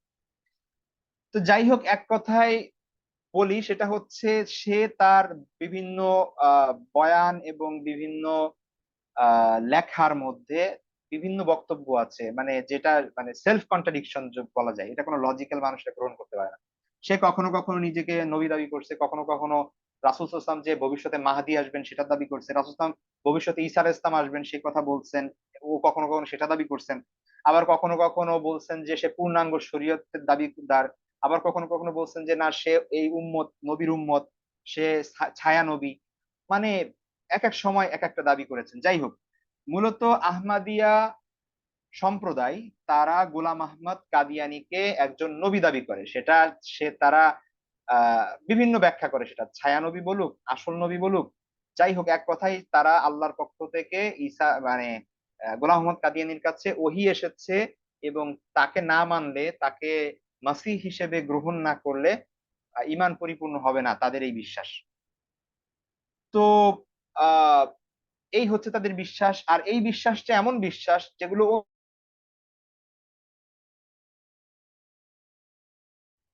আপনি যদি মানে একটু রেখে রেখে করেন তাহলে সেটা কুফুর পর্যন্ত যাবে না। কিছু আছে যে কুফুর পর্যন্ত চলে যাবে, কিন্তু আবার কিছু আছে যেগুলো কুফুর পর্যন্ত যাবে না, অর্থাৎ সেগুলোর একটা ব্যাখ্যা আপনি করলে দেখা যাচ্ছে যে তখন আপনার ঈমান টিকে রাখা যাবে। কিন্তু কাদিয়ানি ধর্মমতে এমন বিশ্বাস আছে যেগুলো মূলত মুসলমান বা ইসলামের গণ্ডির বাইরে, এটা ইসলামের গণ্ডির ভেতরে না, যেটা হচ্ছে সব থেকে বেশি প্রবলেমেটিক। এবং এটা শুধুমাত্র আমাদের কথা না, এটা সারা পৃথিবীতে যারা মুসলমান আছে, আহলুস সুন্নাহ ওয়াল জামাতের অধিকারী আছে, তাদের সকলের মতেই তারা কাফের। এবং এমনকি রাবেত আল আলাম আল ইসলামী, মুসলমানদের যে ইসলামী একটা সংগঠন আছে, প্রতি বছর আহ সৌদিতে এটার কনফারেন্স হয়, সেইখান থেকেও কাদিয়ানীদের কাফের ঘোষণা হয়েছে। এমনকি আপনার 1974 সালে পাকিস্তানের পার্লামেন্টে কাফেরদেরকে, আহ, কাদিয়ানীদেরকে কাফের ঘোষণা করা হয়। তো এখন সমস্যা কি আমি বলি আপনাদের, সমস্যা হচ্ছে ইসলাম ব্যতীত ভিন্ন ধর্ম মানুষ গ্রহণ করতেই পারে, অর্থাৎ সেই অধিকার তো আল্লাহ তাকে দিয়ে রাখছে। এই পৃথিবীতে চাইলে তুমি করো, কিন্তু তোমার পরকাল হারাবা, তাই না? কিন্তু এদের সমস্যা হচ্ছে, এরা নিজেদেরকে মুসলিম বলে দাবি করতেছে, আহমদিয়া মুসলিম বলতেছে। সুতরাং একজন মুসলমান, সে যদি তাদের ধর্মমত গ্রহণ করে এবং মনে মনে করে যে আমি মুসলমানই আছি, কিন্তু আসলে কিন্তু সে মুসলমান না, কতটা ডেঞ্জারাস বোঝা যাচ্ছে? একজন মানুষ হিন্দু ধর্ম গ্রহণ করলো, অথবা খ্রিস্টান ধর্ম গ্রহণ করবো, অথবা বৌদ্ধ ধর্ম গ্রহণ করলো, ইসলাম থেকে বের হয়ে গেল, সে জানে যে আমি বের হয়ে গেছি। কিন্তু কাদিয়ানীদের মধ্যে যারা কাদিয়ানী মতাদর্শ গ্রহণ করে, এরা নিজেরা মনে করতেছে আমরা মুসলমান, আমরা আল্লাহ নবী, আমাদের নবী, আমরা তার উম্মত, ফলো করতেছি, তারা নামাজ পড়তেছে, রোজা রাখতেছে, সবকিছু করতেছে, তাদের মসজিদ আছে, সবকিছু করতেছে, কোরআন পড়তেছে। কিন্তু তারা আসলে ইমান নাই। কতটা ডেঞ্জারাস জিনিস! মানে একটা মানুষ সারা জীবন খুব ভালো মুমিন হিসেবে জীবন যাপন করে নিজেকে মনে করলো মুমিন, কিন্তু পরকালে গিয়ে দেখলো যে তার সবকিছু হারাইছে। তাহলে কতটা ডেঞ্জারাস না ব্যাপারটা!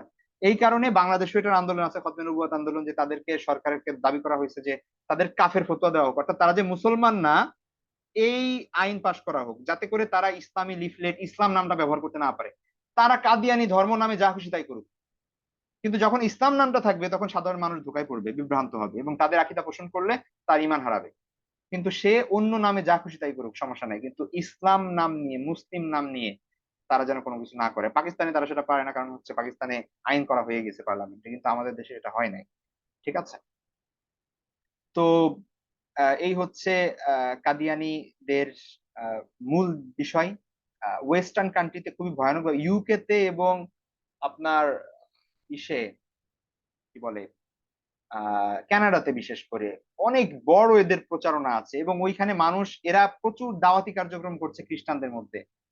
তারপরে সাধারণ পরিসরে মানুষ এদের ধর্মে গ্রহণ করতেছে, মানুষ মনে করছে আমি এই মুসলমান হচ্ছি। তো সে ইসলামের প্রতি তার ভালো ধারণা থেকে মুসলমান হচ্ছে, কিন্তু আসলে সে আহমদীয় মুসলমান হচ্ছে, এটা মানুষ জানেও না। তো এই হচ্ছে একটা বড় প্রবলেম এদের। এরা খলিফা মানে যে এদের যে নবী, ভণ্ড নবী সে ছিল, তারপরে আরেকজন খলিফা, তারপরে খলিফা, এরকম খলিফা মানে এরা। তো এই হচ্ছে কাদিয়ানি ধর্মে এদের বিভিন্ন বিশ্বাস আছে, যেগুলো আসলে, যেমন ঈসা আলাইহিসসালামের ব্যাপারে তারা বিশ্বাস করে যে ঈসা আলাইহিসসালাম মূলত আল্লাহ সুবহানাহু ওয়া তাআলা তাকে আসমানে উঠাই নেন নাই, বরং তিনি আহ মারা গিয়েছেন এই পৃথিবীতে। তারা এটা বলে যে ক্রুশবিদ্ধ হন নাই, কিন্তু তিনি গা ঢাকা দিয়েছিলেন এবং পরবর্তীতে তিনি আহ এই পৃথিবীতেই মারা যান। ঠিক আছে? এবং কোরআনে আল্লাহ, হাদিসের মধ্যে আল্লাহ রাসূলুল্লাহ সাল্লাল্লাহু আলাইহি ওয়াসাল্লাম যেই মাসিহের কথা বলছেন যে তিনি আসবেন, তিনি হচ্ছেন এই মাসিহ, তার কথা বলা হয়েছে আর কি না। তো যাই হোক, সেটা তো সুস্পষ্ট অন্যান্য হাদিস বিরোধী, আরো অনেক সহিহ হাদিসের বিরুদ্ধে। তো সেগুলো তাদেরকে আসলে প্রমাণ করতে কোরআন হাদিসের খুব বেশি দরকার হয় না, যুক্তি দিয়েই তাদের খণ্ডন করা যায়, কারণ তাদের আকীদা গুলো এবং তাদের দাবিগুলো এত উদ্ভট।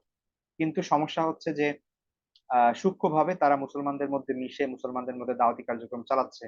তো যার কারণে বোঝা যাচ্ছে না এদের। ঢাকায় অনেক বড় মসজিদ আছে, আহ ওই আপনার ঢাকা মেডিকেলের ওইদিকে, ওই ইসের আপনার শিক্ষা বোর্ডের আগে ওইখানে আহমদিয়া মুসলিম আছে, ওই ওই মোড়েই একটা বড় মসজিদ আছে, ওইটাই ওদের মসজিদ। ওইখান থেকে সকল কার্যক্রম চালায়। বিশেষ করে প্রত্যন্ত অঞ্চলগুলোতে, ঠাকুরগাঁও, পঞ্চগড়, দিনাজপুর, ওই জায়গায়, যেসব জায়গায় মানুষ আসলে অত কিছু বুঝে না, টাকার জন্য দেখা যাচ্ছে যে ওদেরকে সুযোগ সুবিধা দিচ্ছে, ওইখানে মসজিদ করতেছে, ওইখানে তালিম হচ্ছে তাদের, ওরা মক্তব করতেছে, ওইখানে বাচ্চারা আসতেছে, পড়তেছে, খুবই ভয়াবহ একটা বিষয়।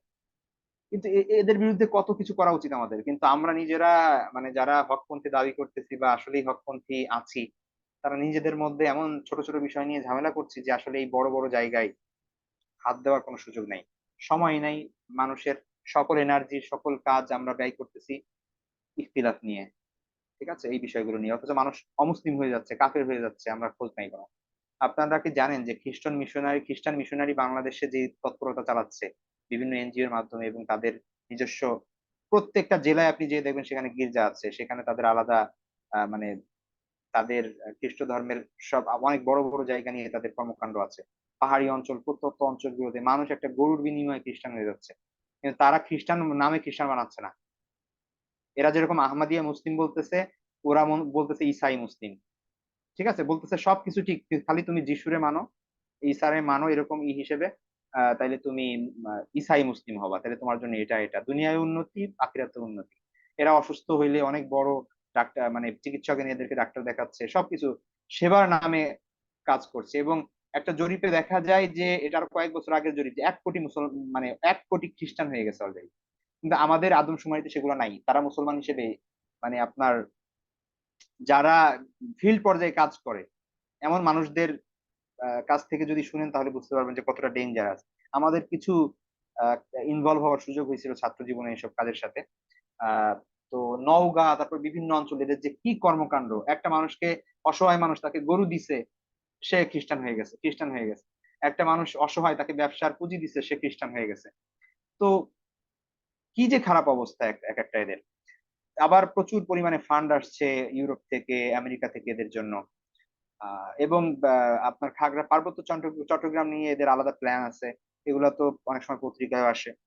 এবং এদের ওই জায়গায় কার্যক্রম গুলো খুব ভয়াবহ, এবং সেইখানে আমাদের মুসলমানদের কোনো জামাতি যাইতে পারে না। পার্বত্য চট্টগ্রামে খুব সেন্সিটিভ এলাকা, ওইখানে বিভিন্ন উপজাতি, বিভিন্ন ঝামেলা থাকে সবসময় সরকারের সাথে, আর্মির সাথে, যার কারণে সেইখানে দাওয়াতি কার্যক্রম চলে না। এই ফাঁকে ওরা এনজিও এর নামে এই কাজগুলো চালাচ্ছে, এবং হাজার হাজার মানুষ তারা খ্রিস্টান বানিয়ে নিচ্ছে। এখানে না আমাদের কোনো মানে দায়বদ্ধতা তো অবশ্যই আছে, আল্লাহর কাছে জিজ্ঞাসা, আল্লাহ যখন জিজ্ঞাসা করবেন তখন তো আমরা সবাই ধরা খাবো।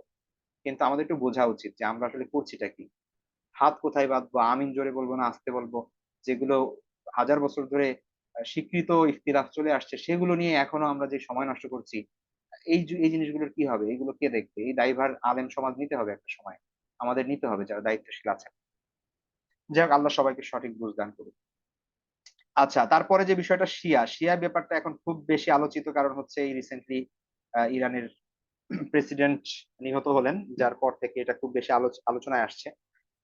শিয়া শব্দটা সংক্ষেপে আমি কিন্তু একটা কথা বলি, সেটা হচ্ছে শিয়ার মূল শব্দের অর্থ হচ্ছে অনুসারী দল। আলী রাদিয়াল্লাহু তাআলা আনহুকে মূলত খারেজিদের একটা অংশ, যারা তাকে ক্ষমতায় বসাইছিল, এবং পরবর্তীতে আহ আলী রাদিয়াল্লাহু তাআলা আনহুকে এরাই মূলত হত্যা করে। এবং হত্যা করার পরে তারা তাদের মধ্যে থেকে একটা পার্টি ভুল বুঝতে পারে যে হায় হায় আমরা কি করলাম। এরা এ, মানে পরবর্তীতে একটু, যেহেতু তাদের দ্বারা ভুল হয়ে গেছে, তখন কি করতে লাগলো, তারা একটু বেশি মানে আলী রাদিয়াল্লাহু তাআলার পরবর্তী যারা ছিলেন, অর্থাৎ হুসাইন রাদিয়াল্লাহু তাআলা, হাসান রাদিয়াল্লাহু তাদের প্রতি একটু বেশি আনুগত্য প্রদর্শন করতে লাগলো, একটু বেশি। কারণ আপনি যখন একটা কারোর প্রতি অপরাধ করবেন, তখন স্বাভাবিকভাবে আপনি তার প্রতি আর একটু পরে একটু ভালো ব্যবহার করবেন, আরে ভুল হয়ে গেছে, ব্যাপারটা এরকম হইলো আর কি, তাদের চিন্তা করার দিক থেকে। আমি খুবই সংক্ষিপ্ত বলছি, অনেক ডিটেলস হিস্ট্রি বলতে গেলে তো অনেক সময় লাগবে। কারবালার ইতিহাসের পরে কারবালার এরা মানে এদের মূল বসবাস ছিল কুফায়, এবং আমরা জানি যে কারবালার যে ঘটনা, কুফার মানুষ হাজার হাজার মানুষ চিঠি দিছে হুসাইন রাদিয়াল্লাহু তাআলাকে আসার জন্য, যে তার হাতে বায়াত হবে। হুসাইন রাদিয়াল্লাহু তাআলা যখন পরিবার ছেড়ে, অনেক সাহাবীর কথা উপেক্ষা করে আহ তিনি মদিনা থেকে যখন চলে গেলেন সেই কারবালার প্রান্তরে, যখন একা তিনি সেই কি বলে শত্রুপক্ষ যখন সামনে, ইবনে জিয়াদের দল যখন সামনে, উবাইদুল্লাহ ইবনে জিয়াদের দল, তো সেই সময়ে এই কুফাপন্থী যারা এত চিঠি দিয়ে আসছিল হুসাইন রাদিয়াল্লাহু তাআলাকে আসার জন্য, তারা কিন্তু কোনো প্রতিহত করলো না। যখন হুসাইন রাদিয়াল্লাহু তাআলা সপরিবারে নিহত হলেন, শাহাদাত বরণ করলেন, সেই সময় তাদের দরদ আরো উঠে আসলো যে কি করলাম, কি করলাম আমরা। এই পরবর্তীতে অনুশোচনা থেকে তাদের প্রতি, আলী রাদিয়াল্লাহু তাআলার প্রতি এবং হুসাইন রাদিয়াল্লাহু তাআলার প্রতি, ফাতিমা রাদিয়াল্লাহু তাআলার সন্তানদের প্রতি এবং পরবর্তী বংশধরের প্রতি এদের আলাদা একটা ভালোবাসা তৈরি হলো, আলাদা একটা মানে একদম আকীদার জায়গা থেকে একটা তৈরি হলো, এবং আস্তে আস্তে এই জিনিসটা বাড়তে বাড়তে বিভিন্ন আকীদায় রূপ নিতে লাগলো। ঠিক আছে, বিভিন্ন আকীদায় রূপ নিতে লাগলো, এবং এখন পর্যন্ত এরা এরা মূলত ছিল একটা পলিটিক্যাল পার্টি। ভালো করে বোঝার চেষ্টা করেন, এটা একটা মূলত, এটা কোনো আলাদা ফেরকা ছিল না, পলিটিক্যাল মতভেদ ছিল, পলিটিক্যাল রিজনের কারণে আলাদা হয়ে গেছে, এবং যার কারণে এক পরবর্তীতে আকিদাগত একটা রূপ নিছে। ঠিক আছে, আকিদাগত একটা মানহাজ তৈরি হয়েছে আর কি, আকিদাগত একটা বিভ্রান্তি তৈরি হয়েছে তাদের মধ্যে। যদি শুধু পলিটিক্যাল থাকতো তাহলে আর কোনো সমস্যা ছিল না। পলিটিক্যাল সমস্যা যুগে যুগে বিভিন্ন মানুষের মধ্যে বিভিন্ন হয়েছে। উমাইয়াদের সাথে আহ আব্দুল্লাহ ইবনে জুবাইর রাদিয়াল্লাহু তাআলার সংঘর্ষ হয়েছে, তাকে হত্যা পর্যন্ত করা হয়েছে, কিন্তু কই উমাইয়াদেরকে বা হাজ্জাজ বিন ইউসুফকে, তাদেরকে তো আলাদা ফেরকা বলা হয় না ইসলামে।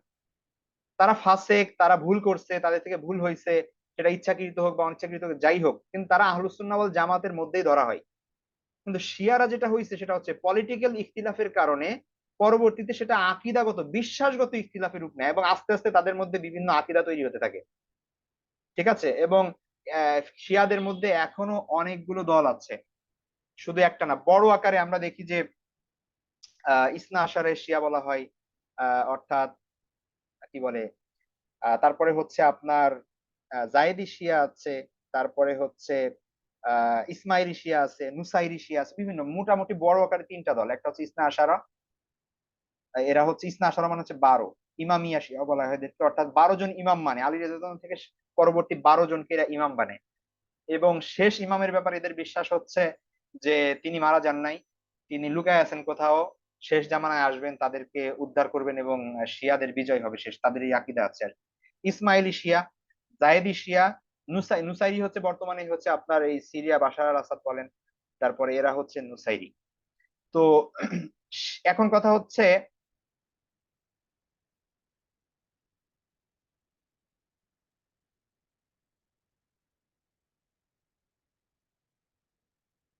তো এখন আহ এখন যেটা, এখন বিষয় যেটা সেটা হচ্ছে যে আপনার অনেককে কোশ্চেন করেন যে শিয়ারা কি কাফের, ইসলাম থেকে বের হয়ে গেছে নাকি ইসলামের মধ্যে একটা দল।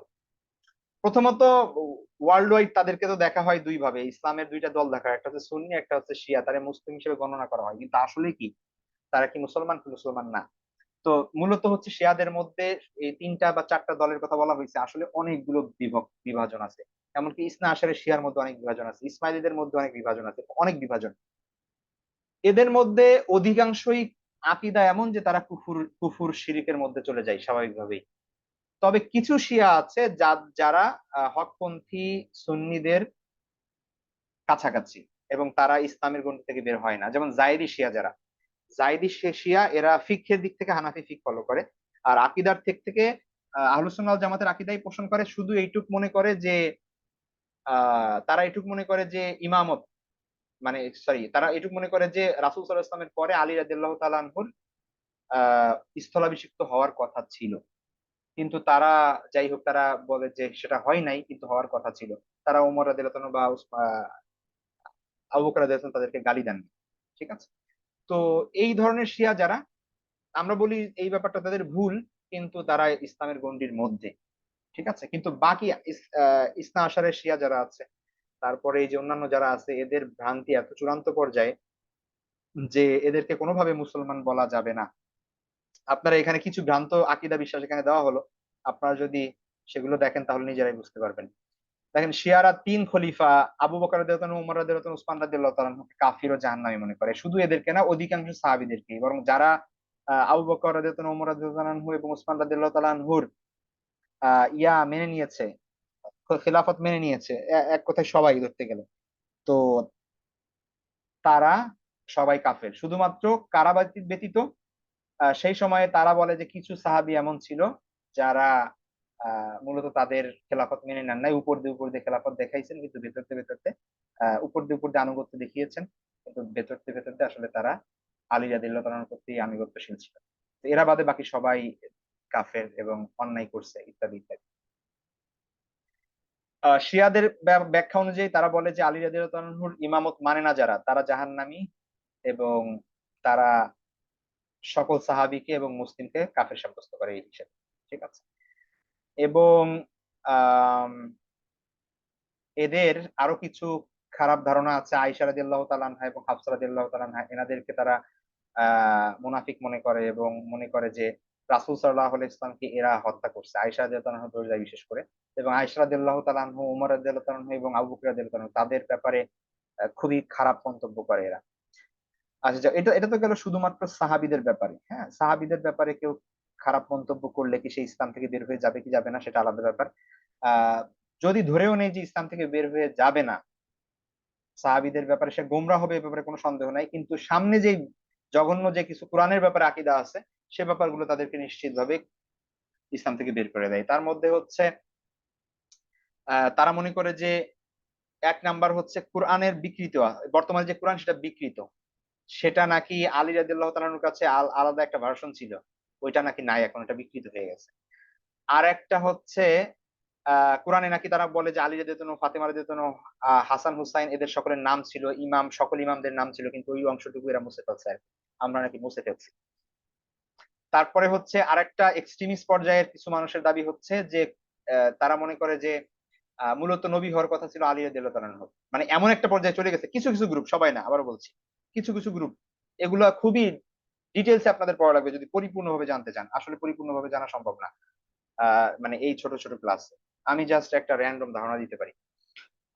যে তাদের কেউ কেউ এমন ধারণা পোষণ করে যে নবী হওয়ার কথা ছিল আলী রাদিয়াল্লাহু তাআলা আনহু, রাসূল সাল্লাল্লাহু আলাইহি ওয়াসাল্লামের কাছে ভুল করে জিবরাইল আলাইহিস সালাম চলে আসছে, নাউজুবিল্লাহ। যাই হোক, এই ধরনের বিভিন্ন কথাবার্তা তারা বলে, এবং এগুলো সবই তাদের গ্রন্থ থেকে নিয়ে আসা হয়েছে, এগুলো বানিয়ে কোনো কিছু লেখা হয় নাই। ইমাম সম্পর্কে শিয়াদের বিভিন্ন কুফরি মতবাদ এবং পথভ্রষ্টতা এখানে দেওয়া আছে, যে ইমামগণ নবীগণের মতো নিষ্পাপ, ইমামগণের মর্যাদা এমনকি রাসূল সাল্লাল্লাহু আলাইহি ওয়াসাল্লামের সমান এবং অন্য নবীগণের ঊর্ধ্বে। ইমামগণ শরীয়তের মানে কর্তৃত্বশীল, অর্থাৎ আল্লাহ রসুল সাল্লাল্লাহু আলাইহি ইসলাম যেমন শরীয়তের মানে শারে ছিলেন, শরীয়ত প্রবর্তক, তিনি চাইলে তার কথাই শরীয়ত, তিনি যদি কাউকে আদেশ দিতেন সেটা ফরজ। তো তেমনি ভাবে ইমামগণ যা ইচ্ছা হালাল করতে পারে, যা ইচ্ছা হারাম করতে পারে, তিনি শারে, তিনি সে ক্ষমতা রাখেন, তারা এই মনে করেন। এমনকি ইমামগণের অতীত বর্তমান ভবিষ্যতের জ্ঞান আছে, অর্থাৎ গায়েবের খবর জানেন। এই ধরনের বিভিন্ন বিষয় আছে, আপনারা এগুলো পড়ে নিয়েন। তো যাই হোক, এক কথা সেটা হচ্ছে যে শিয়াদের মধ্যে বিভিন্ন পার্থক্য আছে, তবে ইরানের যে সংখ্যাগরিষ্ঠ শিয়া যারা ক্ষমতায় আছে, তারা স্বাভাবিকভাবে তাদের আকীদা এমন যে তাদেরকে আসলে ইমানদার বলা যাবে না। ঠিক আছে। বিভিন্ন জায়গায়, অন্যান্য জায়গায় কিছু শিয়া আছে এমন বিচ্ছিন্ন ভাবে, যে জাইদি শিয়া, যারা ইমানের গণ্ডির মধ্যে, কিন্তু অধিকাংশ শিয়াই মূলত ইমানের গণ্ডির মধ্যে না। আচ্ছা, তারপরে আরেকটা গ্রুপ আছে বাহাই, আপনারা জানেন কি জানেন না, জানেন না জানি না। বাহাই হচ্ছে আরেকটা সম্প্রদায়, মূলত শিয়াদের থেকে এটা বের হয়েছে, যেহেতু এটা ইসলামের সাথে সম্পৃক্ত রাখে এরা, এই জন্য বলতে হচ্ছে আর কি। না হলে বাহাই যদি অন্য একটা ধর্ম হইতো, আলাদা বিচ্ছিন্ন কোনো ধর্ম হইতো, আমরা আলোচনা করতাম না। কিন্তু ইসলাম নামেও এরা চলে, নিজেদেরকে ওই মোহাম্মদ বলেই মানে মুসলিম বলেই পরিচয় দেয়, এবং মোহাম্মদ সাল্লাহ আলহিহাসাল্লামের সাথে সম্পৃক্ত করে। তো যার কারণে এদের ব্যাপারেও কিছু এখানে দেওয়া হলো, যদিও বাংলাদেশে এদের অস্তিত্ব যে একবারে নাই এমন না, এদের অস্তিত্ব আছে। আহ কিন্তু আপনার এদের কর্মকাণ্ড দেশের বাইরেও অনেক। তো এই জন্য এখানে দেওয়া হয়েছে, আপনারা একটু দেখে নিন এদের ব্যাপারে, এদের কিছু আকীদা আহ, এখানে দেওয়া হয়েছে, যেগুলো অবশ্যই কুফরি আকীদা। তারা নামাজ পড়ে প্রতিদিন, তিন তিন ওয়াক্ত নামাজ পড়ে, 3 রাকাত করে, নয় নয় রাকাত পড়ে। এবং তাদের জন্য হচ্ছে কিছু মানে ইসলামের অনেক বিধিবিধান তাদের কাছে হারাম, আবার অনেক যেগুলো হারাম তাদের কাছে হালাল। আকীদাগত কিছু প্রবলেম আছে, অনেক প্রবলেম আছে, কিছু না, সেই বিষয়গুলো একটু দেখবেন। তারা রোজা পালন করে, কিন্তু ইংলিশে রোজা পালন করে, মনে হয় যে 19 দিন রোজা পালন করে, মার্চ মাসে 19 দিন তারা রোজা পালন করে, এরকম কি কি যেন তাদের ইয়ে আছে। তো পৃথিবীতে প্রায় 60 লক্ষ, 60 লক্ষ মানে অনেক বেশি, কিন্তু 6 মিলিয়ন মানুষ তাদের অনুসারী। এবং আস্তে আস্তে তাদের দাওয়াতি কার্যক্রম বিভিন্ন জায়গায় চালাই। যেহেতু ইসলামের সাথে সম্পৃক্ত, রোজা রাখছে, নামাজ পড়ছে, মানুষ মুসলমানই মনে করে। মানুষ এখন ইমান আকিদা নিয়ে অত তো ভাবে না মানুষ। এখন আপনি 5 ওয়াক্ত নামাজ পড়তে হচ্ছে এখানে, তার ওখানে যদি 3 ওয়াক্ত পড়তে হয়, ভালো না? পর্দা করা লাগে না, তারপরে হচ্ছে আপনার রোজা রাখা লাগে 19 দিন, হজ করার কোনো ইয়া নাই, জাকাত দেওয়ার ঝামেলা নাই। তো এই কারণে খুব খুব সহজ তো দিন পালন করা সেখানে। আবার তারা তাদের অনুসারী হইলেই জান্নাত পাক্কা, এই ধরনের আশ্বাস দেয়, মানুষ তো আর যাচাই বাছাই করে না। তো এই হচ্ছে বিষয়। যাই হোক, আমাদের বর্তমান সময়ের আরো 2টা বিষয় যা না বললেই নয়, সময় তো অনেক চলে গিয়েছে, তারপরেও আহ আর কয়েকটা বিষয় আলোচনা করি। আহলে কুরআন, হিজবুত তাওহীদ, 2টা গ্রুপ। আহলে কুরআন, কুরআনিস্ট বলা হয় বা হাদিস প্রত্যাখ্যানকারী। আহলে কুরআন, এমনি আহলে কুরআন শব্দের অর্থ তো কোরআনের যারা অনুসারী তাদেরকে আহলে কুরআন বলা উচিত।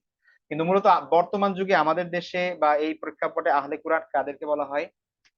যারা হাদিস অস্বীকারী, যারা আল্লাহ রাসূল সাল্লাল্লাহু আলাইহি ওয়াসাল্লামের হাদিস গুলোকে ইসলামী শরীয়তের উৎস বলে মেনে নেয় না। তারা মনে করে কোরআন শুধুমাত্র কোরআনে যা আছে সেই জিনিসটাই মানতে হবে। ঠিক আছে, তো সুস্পষ্ট ভাবে এটা পথভ্রষ্ট মানুষেরা, এ ব্যাপারে কোনো সন্দেহ নাই। অনেকে নিজেদের আহলে কোরআন বলে, অনেকে বলে না। অনেকে এটা বলে না যে আমরা হাদিস অস্বীকার করি, কিন্তু তাদের কর্মকাণ্ড অস্বীকার করে। তো এই বিষয়গুলো ভালো করে বুঝতে হবে। তো পরিপূর্ণভাবে আলোচনা করার সুযোগ নাই, সময় নাই, যেহেতু আপনারা একটু কাইন্ডলি এটা একটু করে নিবেন, কিছু বিষয় দেওয়া আছে। হিজবুত তাওহীদ, এটা খুবই রিসেন্টলি একটা বিষয় আমরা দেখি, বিশেষ করে আপনার সোশ্যাল মিডিয়ার কারণে মাঝে মাঝে এদের ব্যাপারে দেখা যায় যে হিজবুত তাওহীদ বর্তমানে এটা ভ্রান্ত একটা ফেরকা। হ্যাঁ? বায়েজিদ খান পন্নী, ইনি হচ্ছে প্রধান। এদের বিভিন্ন বই পুস্তক আছে, ভিডিও আছে, এদের অনেক প্রোপাগান্ডা আছে। বিভিন্ন ভাবে এরা তাদের মতাদর্শ মানে প্রমাণ করার এবং ই করার চেষ্টা করে। এদের সব থেকে বড় বিদ্বেষ যাদের প্রতি, সেটা হচ্ছে উলামায়ে কেরাম, স্কলার, মানে দিনের ট্রেডিশনাল যে স্কলার আছেন যারা, এদেরকে তারা দেখতে পারে না। আমরা যেভাবে পর্দার ব্যাখ্যা দেই, আমরা যেভাবে আহ মানে ইসলামী বিধিবিধানের উপর গুরুত্ব আরোপ করি, তারা মানে ইসলামটাকে পলিটিক্যাল মানে পয়েন্ট অফ ভিউ থেকে দেখার চেষ্টা করে। ঠিক আছে। তারা মনে করে নামাজ আল্লাহ দিচ্ছেন, এটা হচ্ছে আপনার কি বলে, যুদ্ধের জন্য প্রস্তুতি, আর্মি ট্রেনিং। ঠিক আছে। তো এই ধরনের বিভিন্ন বিষয় আছে। তারা মনে করে দিনের মূলনীতি হচ্ছে জিহাদ। ওইটাই সবার আগে, অন্য সবকিছু, যদি জিহাদ না থাকে অন্য সবকিছু থাকে তাহলে সেটা বৃথা। তো তারা দেখা যাচ্ছে যে আসলে মানে একজন শিক্ষিত, মোটামুটি শিক্ষিত মানুষ, বুদ্ধি আছে যার মাথার মানে পাগল না, এরকম একটা মানুষ যদি এদের ব্যাপারে একটু দেখে বুঝতে পারবে যে আসলে এদের কোনো কোনো ইয়া নাই, মানে এদের কোনো ভিত নাই। ঠিক আছে। তো একদমই যারা কিছুই বুঝে না, অথবা একদম অন্ধবিশ্বাস, অথবা দুনিয়ার কোনো স্বার্থের কারণে এদের অন্তর্ভুক্ত হচ্ছে, আদারওয়াইজ সাধারণ কোনো মানুষের বা সাধারণ দিনের জ্ঞান আছে এদের, এইসব মানুষের এখানে যাওয়ার কথা না। তারপরেও তারা বিভিন্ন, বর্তমানে তাদের আলাদা পত্রিকা আছে, তাদের আলাদা মিডিয়া আছে, এবং তাদের অনেক ফান্ডও পাচ্ছে, কোথা থেকে পাচ্ছে আল্লাহ ভালো জানে, তারা ফান্ড পাচ্ছে, এত ফান্ড, এবং প্রচুর সেগুলো তাদের হিসেব ব্যয় করছে।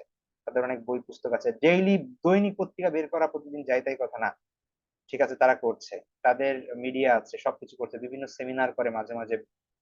এগুলো কোথা থেকে আসে? এবং তাদের সেমিনারের মানে 90% থাকে হচ্ছে আলেমদের বিরুদ্ধে বিষোদাগার, ক্লাসিক্যাল যেই ইসলামী ভাবধারা সেগুলোর বাইরে গিয়ে নারী পুরুষ একসঙ্গে পর্দার ভিন্ন ব্যাখ্যা দেয় তারা। তারপরে হচ্ছে ইসলামী বিভিন্ন বিধানের ভিন্ন ব্যাখ্যা দেয়। তো এই জিনিসগুলো চলছে এই মুহূর্তে। এবং হ্যাঁ, ওদের বানানে কিছু, ওরা ইসলামকে ইসলাম বলে, তারপরে হচ্ছে ইমানকে এমা, এই টাইপের কিছু ইকারকে একার দিয়ে ওরা সব লেখে। আমি আসলে এক্স্যাক্টলি জানি না ওদের যুক্তিটা কি, ওদের বইতে অবশ্য লেখা আছে ব্যাপারে। আচ্ছা, তারপরে কিছু আধুনিক মতবাদ, গণতন্ত্র, সমাজতন্ত্র, সাম্যবাদ, এই বিষয়গুলো আমাদের আহ বোঝা উচিত। এখানে দেখেন, এখানে অনেক বিষয় নিয়ে আসা হয়েছে, এখন সবকিছু আহ এখন সময় নাই আমাদের, 44 বেজে গেছে অলরেডি। জাতীয়তাবাদ, সংক্ষেপে আমি খুব কয়েকটা বিষয় বলবো, সেকুলারিজম, এই তিনটা জিনিস নিয়ে বলবো শুধু। দেখুন, এক নম্বর হচ্ছে গণতন্ত্র। গণতন্ত্র কি জিনিস?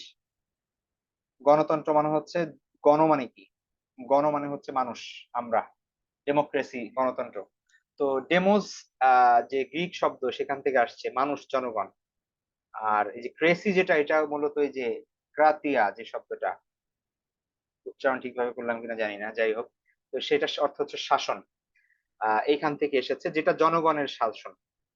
তো আপনি থিওরিটিক্যাল দিক থেকে দেখলে এ ব্যাপারে কোনো সন্দেহ নাই যে এই মতবাদটা আসলে আপনার ইসলামের সাথে সাংঘর্ষিক হবে। কারণ শাসন হবে আল্লাহর পক্ষ থেকে, মানুষ যেটা চাবে, মানুষ যেটা বলবে, সংখ্যাগরিষ্ঠ মানুষ যেটা বলবে সেটাই সঠিক হবে, এমন কোনো কথা নেই।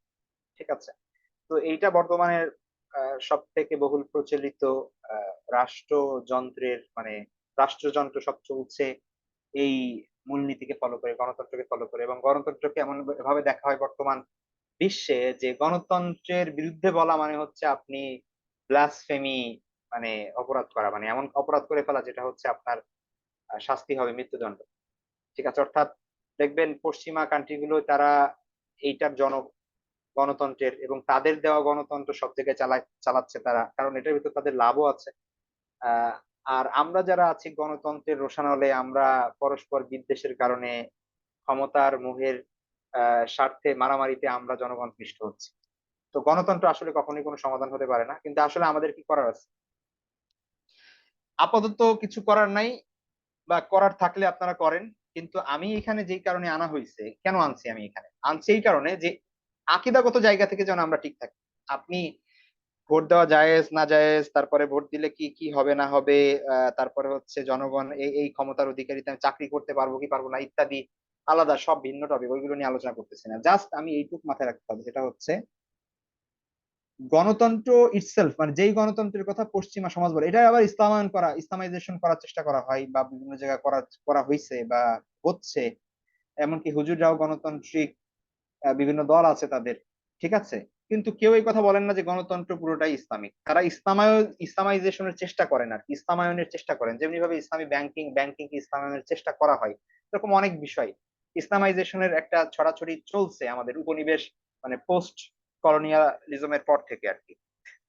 ঠিক আছে। আমাদের ওই যা আমাদের তারা দিয়ে গেছে কলোনিয়াল সময়ে, তারপরে চলে যাওয়ার পরে আমাদের যখন আহ ইসলামায়ন করার সবকিছু একটা প্রবণতা চলে আসছে, এবং সেই জিনিসগুলো আস্তে আস্তে এখন শেষ হয়ে যাচ্ছে, বোঝা যাচ্ছে যে আসলে ইসলামায়ন করে কিছু হবে না এগুলা, কারণ এগুলার মূলেই সমস্যা। তো গণতন্ত্র দেখুন, গণতন্ত্রের মূল যে সমস্যাগুলো, একটা হচ্ছে সকল ক্ষমতা জনগণের হাতে, সুতরাং অধিকাংশ জনগণ যা বলবে সেটাই। এখন অধিকাংশ জনগণ তারা পার্লামেন্টে তাদের প্রতিনিধি দিছে, এদেরকে আমরা এমপি বলতেছি, পার্লামেন্ট, মেম্বার অফ পার্লামেন্ট বলতেছি। এরাই হচ্ছে সমস্ত বাংলাদেশের জনগণের মুখপাত্র। তো তারা সবাই মিলে যে ডিসিশন নিবে সেটাই। তারা যদি বলে যে সুদ জায়েজ, তাহলে সুদ জায়েজ, সুদ জায়েজ।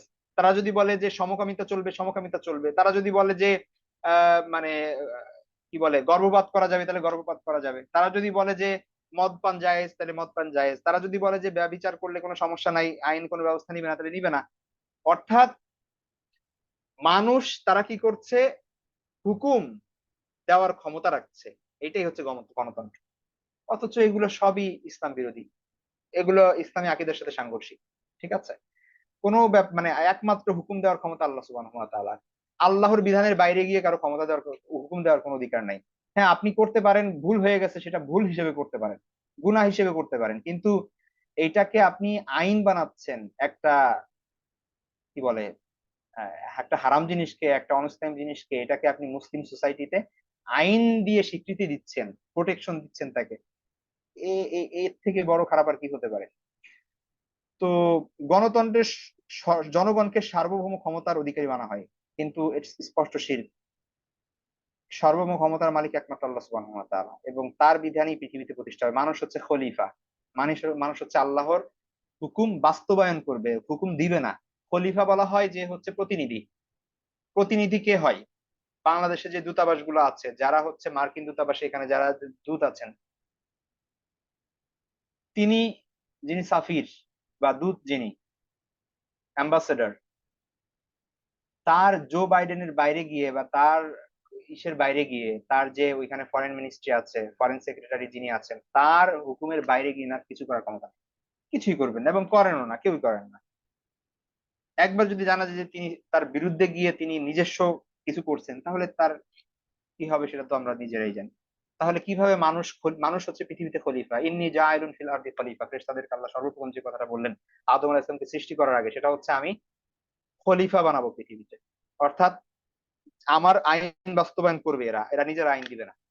তো স্বাভাবিকভাবে এই জিনিসগুলো বুঝতে হবে আমাদের যে গণতন্ত্র যে কুফরি বিশ্বাস এবং শিরকি বিশ্বাস বা আকীদা বা তন্ত্র মন্ত্র, এ ব্যাপারে কোনো সন্দেহ নাই। বাকি আমরা এখন কি করতে পারি, এটা হচ্ছে কোয়েশ্চেন। লিস্ট কিছু না করতে পারি, হাদিস, ওই হাদিসের ভাষ্য অনুযায়ী আপনার যদি ক্ষমতা থাকে হাত দিয়ে দূর করেন, যদি সেই ক্ষমতা না থাকে মুখ দিয়ে বলেন, সেই ক্ষমতা না থাকলে, এখন যেহেতু আমাদের আসলে কতটুকু বাক স্বাধীনতায় এই বাংলাদেশে আসে তা তো আমরা জানি, লিস্ট অন্তরে ঘৃণা তো করতে পারেন। এইটুকু ইমান টিকিয়ে রাখার জন্য এইটুকু করতে হবে। কিন্তু গণতন্ত্রকে ভালোবাসে যদি কেউ, এইটাকেই যদি মনে করে যে আহ এইটাই হচ্ছে একমাত্র সমাধান এবং ইসলামী খেলাফত থেকে এটা উত্তম, তাহলে কিন্তু ইমান নিয়ে টানাটানি হবে। আবারও বলছি, এই ব্যাপারগুলো মানুষ খুব সেন্সিটিভ দৃষ্টিতে দেখতে হবে আমাদের। এটা কিন্তু বিশ্বাসেরও জায়গা, শুধু প্র্যাকটিসের জায়গা না, বিশ্বাসেরও জায়গা। কেউ যদি এই বিশ্বাস পোষণ করে যে গণতন্ত্র বেটার, এইটাই একমাত্র মুক্তির পথ, এবং মানে গণতন্ত্র বলতে আমি আবারও বলছি, গণতন্ত্র ইসলামাইজ গণতন্ত্র না, মানে এই গণতন্ত্র বলছি। অনেকে গণতন্ত্রকে ইসলামাইজেশনের চেষ্টা করেছেন, তাদের ব্যাপারটা ভিন্ন। কিন্তু আসলে কতটুকু ইসলামাইজ করা যায় সেটাও বিষয়, আমাদের বাংলাদেশে সেটার প্রশ্নই পড়ে না। ঠিক আছে? যাই হোক, তারপরে দেখুন জাতীয়তাবাদ। জাতীয়তাবাদের মূলে কি আছে? জাতি ভিত্তিক রাষ্ট্র এবং সেই জাতি ভিত্তিকই সবকিছু। অর্থাৎ আমাদের জাতীয়তা বাংলাদেশ, সুতরাং সবার উপরে বাংলাদেশি। বাংলাদেশ যত খারাপই হোক, বাংলাদেশ হিসেবে আপনার গর্ব করতে হবে, আপনি একজন গর্বিত বাংলাদেশী হইতে হবে, এবং বাংলাদেশের যত ভুল থাকুক আপনি বলতে পারবেন না, এবং অন্য দেশের সাথে আপনার সমস্যা হোক, আপনার বাংলাদেশিকে সাহায্য করতে হবে। এই ধরনের কনসেপ্ট মূলত। হ্যাঁ, দেখেন একজন, আপনি প্রবাসে গেছেন, একজন বাংলাদেশি আর একজন চাইনিজ ব্যক্তি ঝগড়া লাগলো, আপনি স্বাভাবিকভাবে বাংলাদেশির কি টানবেন, যে ও আমাদের দেশি মানুষ। তো মূলত জাতীয়তাবাদ হচ্ছে এটার একটা বড় দিক। কিন্তু আসলে ইসলাম কি বলে? ইসলাম বলবে যে কার দোষ আর কার ভুল। আমার ভাইরে যদি দোষ হয়, তাহলে ওর ওর ওর শাস্তি হওয়া উচিত। ঠিক আছে? এখানে আমার আমার আর তার বলে কথা নাই। সুতরাং পুরো জাতীয়তাবাদ, এটার আরবি হলো মূলত, মূল যে হাদিসের ভাষা সেটা হচ্ছে আসাবিয়া। আসাবিয়া, আনসার আর মুহাজিরদের মধ্যে মোরাইসির যুদ্ধ থেকে আসার সময়, বনু মুস্তালিকের যে যুদ্ধ, সেখান থেকে আসার সময় আনসার মুহাজিরদের মধ্যে একটু একটু ঝামেলা হয়, কোনো একটা বিষয় নিয়ে কথা কাটাকাটি হয়। তো মুহাজির আনসার সাহাবী আনসারদের ডাক দেন যে হে আনসার তোমরা আসো দেখো আমার উপরে ই করতেছে, আবার মুহাজির সাহাবী তাদেরকে ডাক দেন। তো দুই পক্ষ একত্রিত হয়ে যায়। পরে আল্লাহ রাসূল সাল্লাল্লাহু আলাইহি ওয়াসাল্লাম এসে তাদের খুব ধমকান এবং খুব মনক্ষুণ্ণ হন যে তোমরা কিসের ভিত্তিতে এগুলো করছো। সেই জাহেলিয়াত, এটাকে জাহেলিয়াতের সাথে তুলনা করছে। তো জাতীয়তাবাদ যে জাহেলি, এটা কোনো ব্যাপার সন্দেহ নাই। হ্যাঁ, আপনি যদি ইসলামী হুকুম আহকাম মেনে সেই বিষয়গুলো মেনটেন করে যদি আপনি আপনার দেশকে ভালোবাসেন, কোনো সমস্যা নাই। কিন্তু সবার উপরে দেশ, সবার উপরে জাতীয়তা, এমনকি আপনার ধর্মকর্মের উপরে, ন্যায়ের উপরেও তাহলে তো এটা আসলে মানে আহ, মানে এক্সট্রিম ন্যাশনালিজম যেটাকে বলা হয়, তো সেটা অবশ্যই খারাপ। এবং এই ব্যাপারগুলো যদি এমন হয় যে আপনার জাতীয়তাবাদ, গোত্রপ্রীতি, বংশীয় আভিজাত্য, এই অহংকার বোধ, ঠিক আছে, এগুলোই সবগুলোই আসাবিয়ার অন্তর্ভুক্ত। অহংকার বোধ এটা হচ্ছে একদম পার্সোনাল ব্যাপার, বংশীয় এটা আরেকটু সামাজিক, আর জাতীয়তাবাদ এটা একটু রাষ্ট্রীয়, এই আর কি পার্থক্য। সবগুলোই আসাবিয়া, এগুলো আসাবিয়াকে আল্লাহ রাসূল সাল্লাল্লাহু আলাইহি ওয়াসাল্লাম বলতেন জাহিলিয়া। ঠিক আছে। তো এই জন্য একজন মানুষ ইসলামের বিরুদ্ধে বলছে কোনো সমস্যা নাই, কিন্তু জাতির বিরুদ্ধে বলছে বা দেশের বিরুদ্ধে বলছে তার খবর আছে। দেখেন আমাদের দেশে আপনি দেশের বিরুদ্ধে কিছু বলেন, আপনার এই দেশে থাকার অধিকার নাই। তো ইসলামটাও এমন। এই আবার আমরাই কোশ্চেন করি তাহলে মুরতাদের শাস্তি মৃত্যুদণ্ড কেন, আবার রাষ্ট্রদ্রোহীর শাস্তি মৃত্যুদণ্ড কেন, এটা আমরা কোশ্চেন করি না। যাই হোক, এই ব্যাপারগুলো আমাদের বুঝতে হবে। আরেকটা জিনিস খুব ইম্পর্টেন্ট, সেটা হচ্ছে সেকুলারিজম, ধর্মনিরপেক্ষতাবাদ। আসলে ধর্মনিরপেক্ষতাবাদ হচ্ছে আমাদের ট্রান্সলেশন, হ্যাঁ, কিন্তু আসলে সেকুলারিজম অর্থ হচ্ছে ধর্মনিরপেক্ষতাবাদ না। সেকুলারিজমের, এটা তো ইংলিশ শব্দ, এটার মানে হচ্ছে not related with any religious and spiritual matter. Not related with any religious and spiritual matter, কোন ধর্মীয় এবং আধ্যাত্মিক বিষয়ের সাথে সম্পর্ক নাই, এটা হচ্ছে সেকুলার। একটা হচ্ছে ধর্মীয় আর একটা হচ্ছে সেকুলার, এখানে কোনো ধরনের স্পিরিচুয়ালিটি নাই, এখানে কোনো ধরনের রিলিজিয়াস কনসেপ্ট নাই। ধর্ম পার্সোনাল জায়গায়, আর রাষ্ট্রের ক্ষেত্রে সেকুলারিজম হবে মূল ভিত্তি।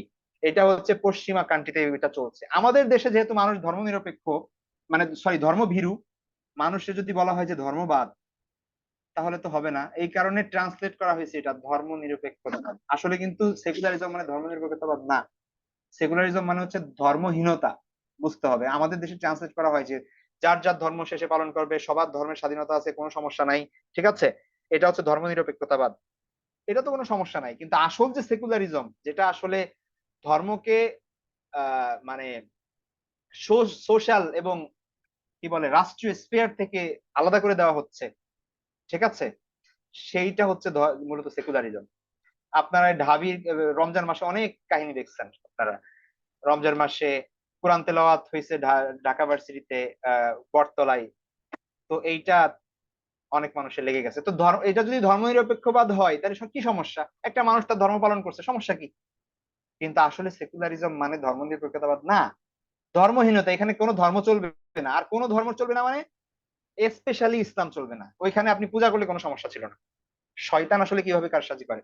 তো এইটা বুঝতে হবে, সেকুলারিজম এটা যে কোনোভাবে ইসলামিক না, এটাকেও ইসলামাইজেশনের চেষ্টা করা হয়। বলা হয় যে ধর্মনিরপেক্ষতাবাদ বা সেকুলারিজম হচ্ছে সকল ধর্ম সুন্দরভাবে তার তার মতো করে পালন করতে পারবে, কোনো সমস্যা নাই। আসলে কিন্তু ব্যাপারটা ওরকম না। ওটা তো ইসলামী স্বীকৃতি দিছে যে যে যার মতো করে ধর্ম পালন করতে পারবে, কেউ ইন্টারফেয়ার করতে পারবে না, জোর জবরদস্তি করতে পারবে না। ধর্মের ক্ষেত্রে জোর জবরদস্তি নাই, কিছু রুলস এবং টার্মস ফলো করলে। ঠিক আছে। কিন্তু ভার্সিটি থেকে ধর্ম থাকবে না, তোমার হিজাব পড়লে নেকাব পড়লে বাসায় পড়ো, ক্লাসরুমে পড়তে পারবে না, চাকরিতে হিজাব পড়তে পারবে না, নিকাব পড়তে পারবে না, তারপরে নাম চাকরি করে তুমি এখন নামাজের টাইম নিবা কেন?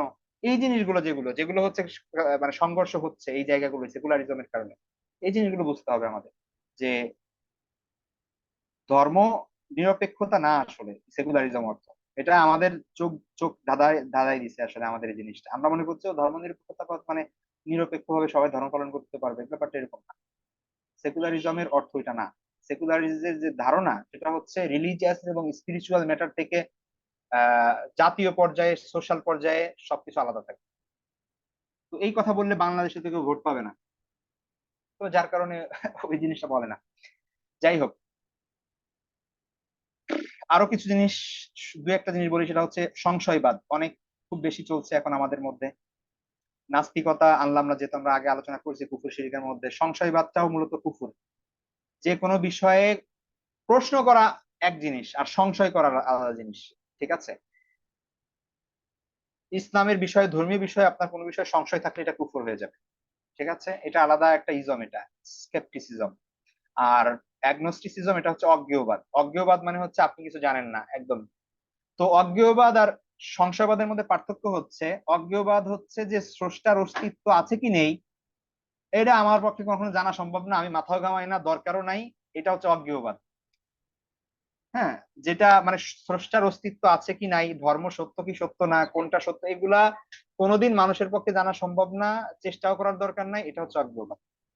আর সংশয়বাদ হচ্ছে দোটানার মধ্যে, কখনো মনে হচ্ছে এটা ঠিক, আবার কখনো মনে হচ্ছে ঠিক না, কখনো মনে হচ্ছে স্রষ্টা আছেন, কখনো মনে হচ্ছে নেই, সিদ্ধান্তে পৌঁছাতে না পারা। ঠিক আছে? একজন মুমিন হওয়ার জন্য, বিশ্বাসী হওয়ার জন্য পরিপূর্ণভাবে আল্লাহর প্রতি, স্রষ্টার প্রতি বিশ্বাস রাখতে হবে, এবং মেইন যে জিনিসগুলো আছে সেগুলোর প্রতি বিশ্বাস রাখতে হবে। আদারওয়াইজ একজন মুমিন হওয়া যাবে না। আর একটা জিনিস বলে শেষ করছি, সেটা হচ্ছে আমাদের দেশে অনেক পীর ফকির, তারপরে দরবার, বিভিন্ন জিনিস আছে। এই বিষয়গুলো মাথায় রাখবেন। দেখেন, পীর শব্দ এটা একটা ফার্সি শব্দ। আমরা এই যে আরবিতে শায়েখ বলি, এটা মূলত পীরেরই সমর্থক। হ্যাঁ, তো কেউ যদি পীরের কাছে যায়, অর্থাৎ কোনো হুজুরের কাছে যায়, কোনো আল্লাহওয়ালার কাছে যায়, এইটা মানে যাওয়াটা ইটসেলফ কোনো খারাপ কিছু না। কিন্তু ওইখানে গিয়ে যদি শরঈ বিরোধী কোনো কর্মকাণ্ড হয়, তাহলে এইটা প্রবলেম। আপনাকে যদি এমন কোনো হুকুম আহকাম দেয়, বিধান দেয়, যেটা কোরআন হাদিসে নাই, এইটা প্রবলেম। এই ব্যাপারগুলো বুঝতে হবে। ঠিক আছে? তো আপনি একজন পীরের কাছে, শায়েখের কাছে, হুজুরের কাছে যেতেই পারেন। ঠিক আছে? তবে শর্ত হচ্ছে কোরআন হাদিস অনুযায়ী, সে শরীয়ত অনুযায়ী তার বিশ্বাস এবং আমল ঠিক থাকতে হবে। সে কোন আমল করে না, আমাদের ধার ধারে না, সে পীর, এরকম হলে হবে না। তার উদ্দেশ্য, ক্ষমতা, টাকা পয়সা, সম্মান, প্রতিপত্তি, সুখ্যাতি এগুলো থাকবে না। যদি এরকম থাকে, তাহলে আপনি যে কোনো শায়েখের কাছে যাইতে পারেন, তার সাথে সম্পর্ক রাখতে পারেন, পীরের কাছে যাইতে পারেন, সম্পর্ক রাখতে পারেন, হুজুরের কাছে যাইতে পারেন, পরামর্শ নিতে পারেন, এটা ভালো। ঠিক আছে? আপনি আপনি তাকে সে আপনাকে আল্লাহর কথা বলবে, তার কাছে গেলে আপনার আল্লাহর স্মরণ হবে, এটা ভালো। ঠিক আছে? কিন্তু আমি কিছু এখানে একটা লিস্ট দিছি, মূলত কিছু আনা হয়েছে এখানে। এই যে এই যত দরবার আছে এখানে, এখানে নাম যেগুলো দেখতেছেন আপনার, এগুলো বাংলাদেশে সবই ভ্রান্ত। ঠিক আছে? দেওয়ানবাগ, রাজারবাগ, মাইজ ভান্ডারি, আটরশি, এনায়তপুর, সুরেশ্বরী, চন্দ্রপুরী, এরকম অনেক আছে। এখানে বেসরা, বেসরা মানে হচ্ছে যারা শরঈ বিধিবিধান ফলো করে না। মাজার এরকম পাবেন, অনেক বাবা, সে সারাদিন গাঞ্জা টানে আর সে বলে যে সে অনেক বড় হচ্ছে, তার মাকাম অনেক উপরে। তো এরকম মানুষ আছে। বাউল, ফকির, লালনবাদ, এই টাইপের বিষয় উম, আলোচনা করলে অনেক দীর্ঘ হয়ে যাবে। যাই হোক, এই ব্যাপারগুলো যেহেতু খুবই আপনাদের জানার কথা, আলোচনা করলাম না, আজকে অনেক সময় চলে গিয়েছে। প্রশ্ন উত্তরের সময় আজকে নেই, এই জন্য দুঃখিত। আমরা ইনশাল্লাহ নেক্সট ক্লাসে আবার দেখা করব। নেক্সট ক্লাসে আমাদের শিক্ষার আলোচনা থাকবে, এবং নেক্সট ক্লাসটা হবে খুবই ইম্পর্টেন্ট। হ্যাঁ, এটা একটু মাথায় রাখি। নেক্সট ক্লাসটা আপনাদের অনেক কিছু জানার আছে, বোঝার আছে। নেক্সট ক্লাস ফিকহি বিষয়, ইখতিলাফ বিষয়ে এবং আমাদের করণীয়, আহ সেই বিষয়গুলো নিয়ে ইনশাল্লাহ নেক্সট ক্লাসে আলোচনা হবে। এটা একটু সবাই অ্যাটেন্ড করার চেষ্টা করবে। ঠিক আছে? তাহলে আজকে এই পর্যন্তই। প্রশ্ন করার সুযোগ দিচ্ছি না আজকে, যেহেতু অনেক সময় চলে গেছে, 11টা বেজে গিয়েছে আমাদের। তো এই জন্য ক্ষমা প্রার্থী। ভালো থাকবেন সবাই, দোয়া করবেন। আল্লাহ হাফেজ। আসসালামু আলাইকুম রহমতুল্লাহ।